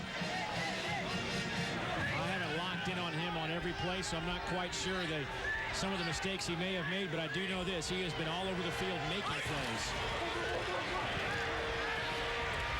Over the middle, pass is caught. Justin Wheeler to the 25-yard line. Randy's finally starting to up-tempo it. They got across the 50, which is what they wanted to do, and now they're cranking the tempo up.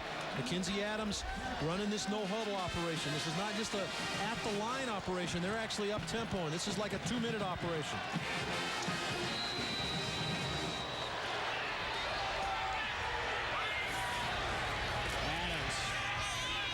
Is bobbled but caught at the 20-yard line by Wheeler, the sophomore out of North Augusta, South Carolina. Good job, Simeon Castile, to come up and make a sure tackle. Though the ball just thrown behind the receiver allowed Castile to make the play and limit it to a 5-yard gain. Once again, no Earl Bennett on the field right now. 2nd down and 5.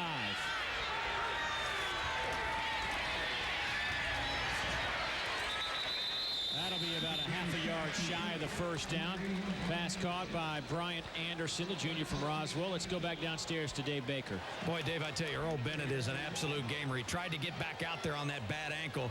Didn't feel like he had enough support, so he just came limping off again. And now they're really, it's about a whole roll of tape they're putting on the outside of that shoe and spatting it up. And that despite the 24-3 deficit, he's going to try to get back out there.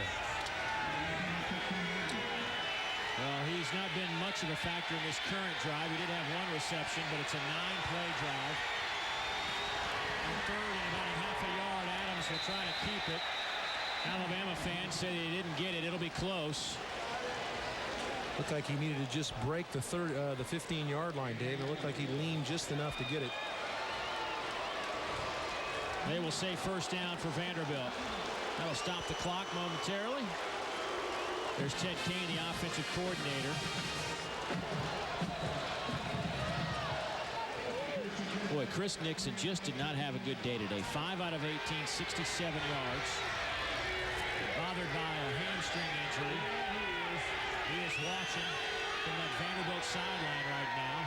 Mackenzie Adams leads this drive, but it's just eating up too much clock.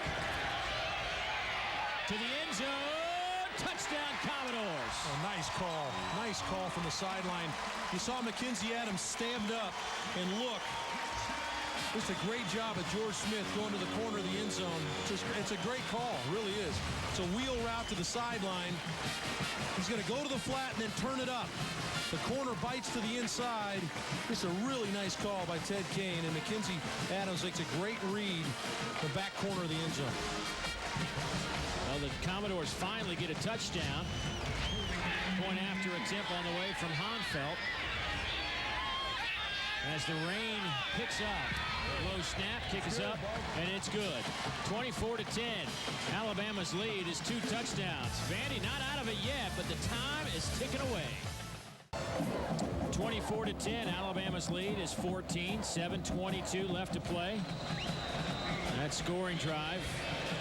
4 minutes and 4 seconds, 11 plays, but Mackenzie Adams did a nice job managing that drive. Touchdown pass to George Smith. Now, question is, do you go onside here or kick it deep and hope your defense holds up? Yeah, kick it deep.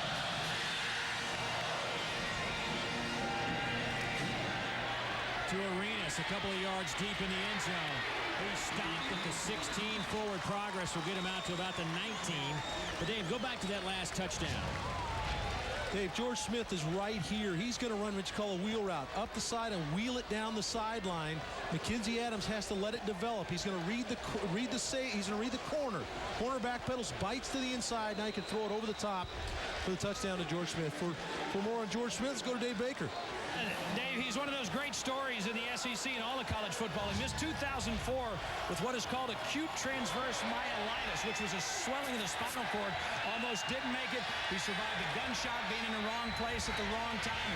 He's just kept working, taking care of business in the classroom, and now not only got himself back where he can get on the field, but a big-time contributor, obviously, for the Commodores.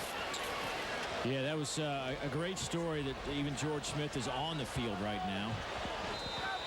And he had to step up and make a play in the absence of Earl Bennett, who's down. I mean, your two playmakers have gone down today if you're Vandy. I mean, you got to be concerned about next week as Ole Miss comes to town. Well, I think that's what's good about Vanderbilt is there's not just two players that can make plays on this team anymore. They got a number of players that can step up. It is just coming down in buckets here in Nashville now. That time they go to the sophomore out of Fort Walton Beach, Glenn Coffey, to pick up the first down. An opportunity to do now is you're going to get a chance to just stop the run. Because what Alabama's going to do, they're going to come off, and they're going to hit you in the mouth. They're going to hit you in the mouth to run. Can you stop it? Well, they couldn't on their last drive. They couldn't stop specifically Terry Grant, who will get this handoff. And Grant gets 3 or 4 yards as the clock continues to tick. Look at our scoreboard from around the country. Our Aaron's scoreboard, West Virginia with a win. Oklahoma just putting it on Miami. Ohio State and Akron.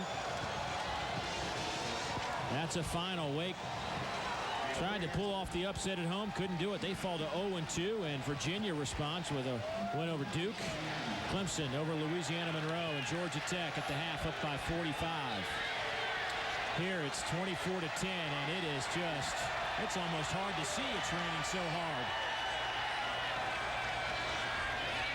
Here's Grant, first down. Anything can happen, but that kind of first down right there might just keep the ball away from Vandy long enough to hold on for the win. Well, it's the old adage, you're playing football on the other team's side of the ball, Dave. And what's happened is Alabama's offensive line is coming off and creating a new line of scrimmage about 3 yards downfield. Before Grant ever sees a white jersey, he's already into him for about 5 yards. Yeah, DJ Moore, the cornerback, has 14 tackles today and 3 passes broken up. But, you know, they're at the third level before they're able to bring him down. He's not the guy you want making a lot of tackles.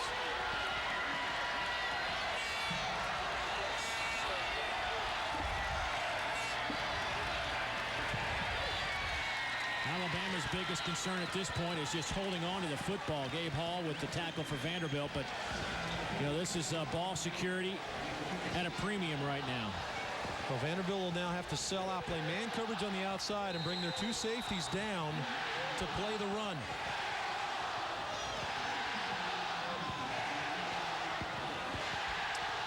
So a second down and 9.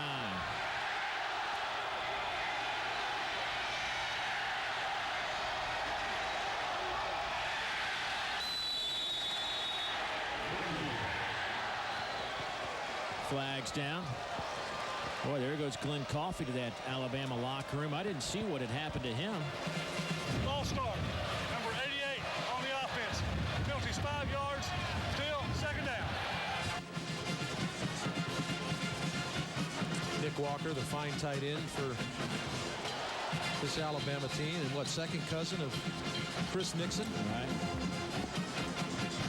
Nick Walker had 5 catches to lead a tied receiving corps that where 12 guys caught a ball last week.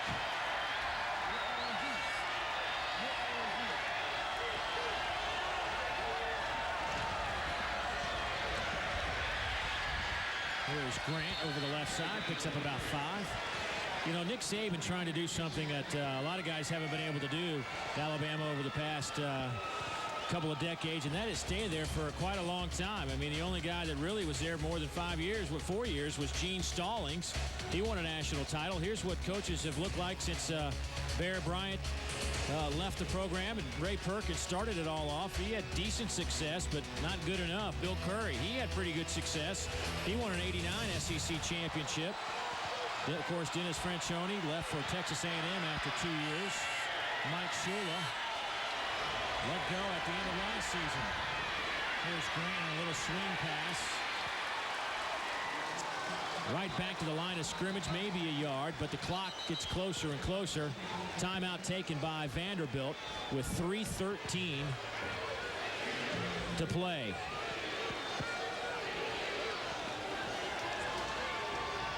Closed caption. Loyalists still in the stands. As Nick Saban opens up his SEC slate as Alabama's head coach. This is also the anniversary of Saban's first game as a head coach. It occurred at Toledo, and his club beat Miami of Ohio 20-14. They went on to a 9-2 record, co-champs in the MAC. Good start for Coach Saban, 17 years. Also, I got another stat for you. What do you got? How about this? Back in 1984, LSU and Florida played to a 21-21 tie at Florida Field, and it was the first ever SEC football game of the week. Bob Neal and Tim Foley called the game for TBS. Did that for a few years. Later, package taken over by Jefferson Pilot Sports, now Lincoln Financial Sports. But my old man, back in 1984. How about that? 23 years ago today. He's a good one, too. There you go. I told him I'd mention him one time this year, and that's it. He's done. Down to the 20-yard line. That's where Vandy will take over. Lincoln Financial Group players of the game: Terry Grant, Mackenzie Adams, and I think Mackenzie has done an admirable job in replacing Chris Nixon, but Terry Grant really caught my attention today. I think he is a dynamic player with a huge, huge future in front of him. Oh, you've got to be excited if you're a Crimson Tide fan. This young kid comes in, gets behind that big offensive line, and he's going to have to be a guy carries a load for them as they go on this hard trip over the next couple of weeks. Stops and fires and nearly intercepted. In recognition of their efforts, Lincoln Financial Group is pleased to provide $2,000 to the scholarship fund of the 12 member institutions of the SEC. Hello, future. Well, a near pickoff by Rolando McClain. It's about the worst thing that's happened to him today. But Earl Bennett, you can see, folks, is he's just not the Earl Bennett. He's just going to probably call it a day. I don't think he can go on that bad ankle. Just it was a strange play, too. Just a defender fell on the back of his leg, and he had been limited dramatically by this defense anyway, but just on the last series, had a defender fall on the back of his leg. He's had at least 4 catches in 19 straight games. Over the middle, through the hands of Sean Walker. But Vandy has had their opportunities, and they have kind of just stubbed their toe along the way. Earl Bennett with the first play of the game makes a great grab. It called for offensive pass interference. Then on that ensuing punt, after that penalty, they couldn't stop Javier Arenas. And then a penalty on this return by Alex Washington would call back a 70-yard punt return. And really, Bobby Johnson just watched his team have too many mistakes. And despite that, they were hanging in this game until the touchdown at the beginning of the fourth quarter by Alabama. Yeah, it was just a matter of they were so close, and just a push off here, a face mask on that return that went for a touchdown, 3 missed tackles on the return by Arenas that takes it down to the 1 early in the football game. Yeah. But I think Vanderbilt's getting tired of hearing that. They're getting tired of hearing how close we are. This game last year, they lost by a field goal late, and it just keeps going for Bobby Johnson's group. Let's go down to Dave Baker. Arch, Nick Saban talked an awful lot about responding to adversity. I think, frankly, that Vandy didn't respond to the adversity they were faced with very well today. On a 4th down and 9, they will pick up the first down to the 34-yard line, and now it looks as though Jeff Jennings might have twisted an ankle. And I think Buzz has a good point.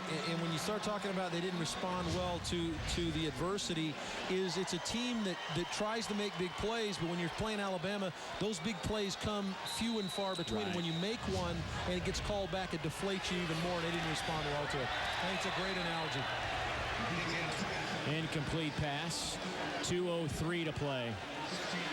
You know, you and I came in here, and I think a lot of people around the country looked at this game as a good one this weekend. They looked like 2 teams that were, similar in a lot of ways. And we both felt that this would be a high-scoring game, but I really believe that defenses have dictated a lot of what happened today. I would agree with you. I think the defense is dictated, and then in the second half, Alabama's offensive line began to dictate. They owned the game. Yes.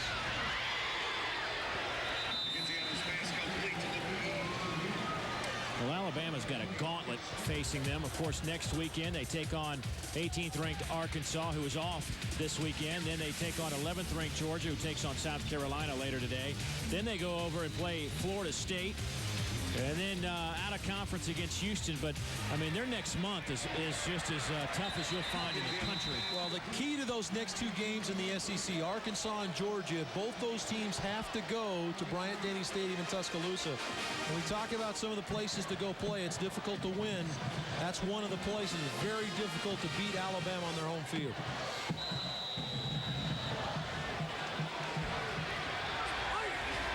First down and 10.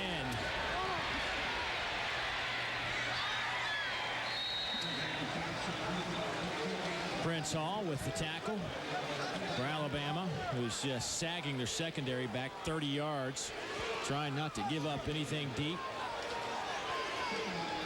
So all Vandy can do really is dump it off, and that clock's just ticking at 107, 106. And if you're Vanderbilt and Bobby Johnson, you had big aspirations today coming into this game. I mean, how do you handle it with your team? You get after it because you know these players have seen this over and over again. You got to keep them at that level that they were coming into today, where they felt that this wasn't going to be a fluke if they won. No, and I think that maybe makes it even more deflating that you ended up playing this way. I think this is a game, we talked about how different people we talked to felt like this was a game that was going to come down to the final gun, and it just hasn't turned out that way. Alabama's pretty much controlled the tempo of the game, and I think that's maybe more disappointing for Vanderbilt than maybe just upsetting somebody. Right. Adams stumbles. They'll say it to the incomplete pass. 50 seconds to play, and there's Wallace Gilberry causing some havoc.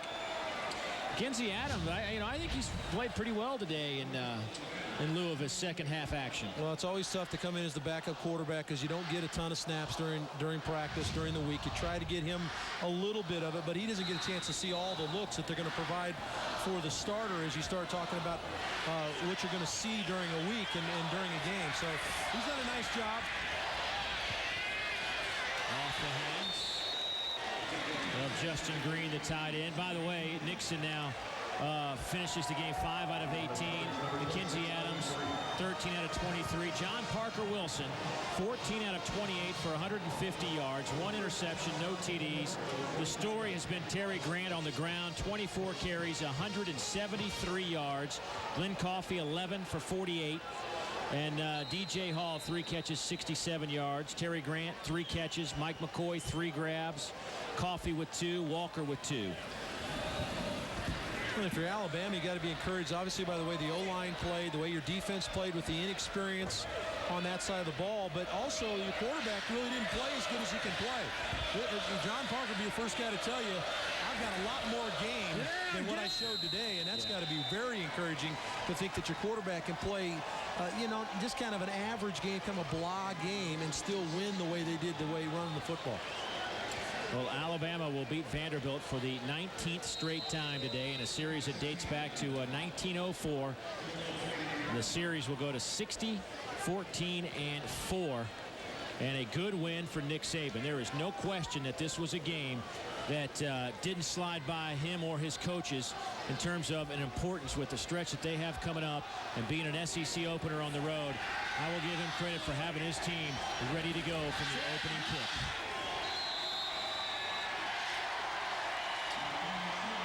As you can see, he's happy to pick up an SEC road win anytime you can get him. Back for more after this. 4-10 victory over the Vanderbilt Commodores. Nick Saban in his opening game in SEC play as the Crimson Tide head coach comes to Nashville and takes care of business on the 17th anniversary of his first game as a head coach. He goes to 93, 42-1 as a head coach. Back with more after this.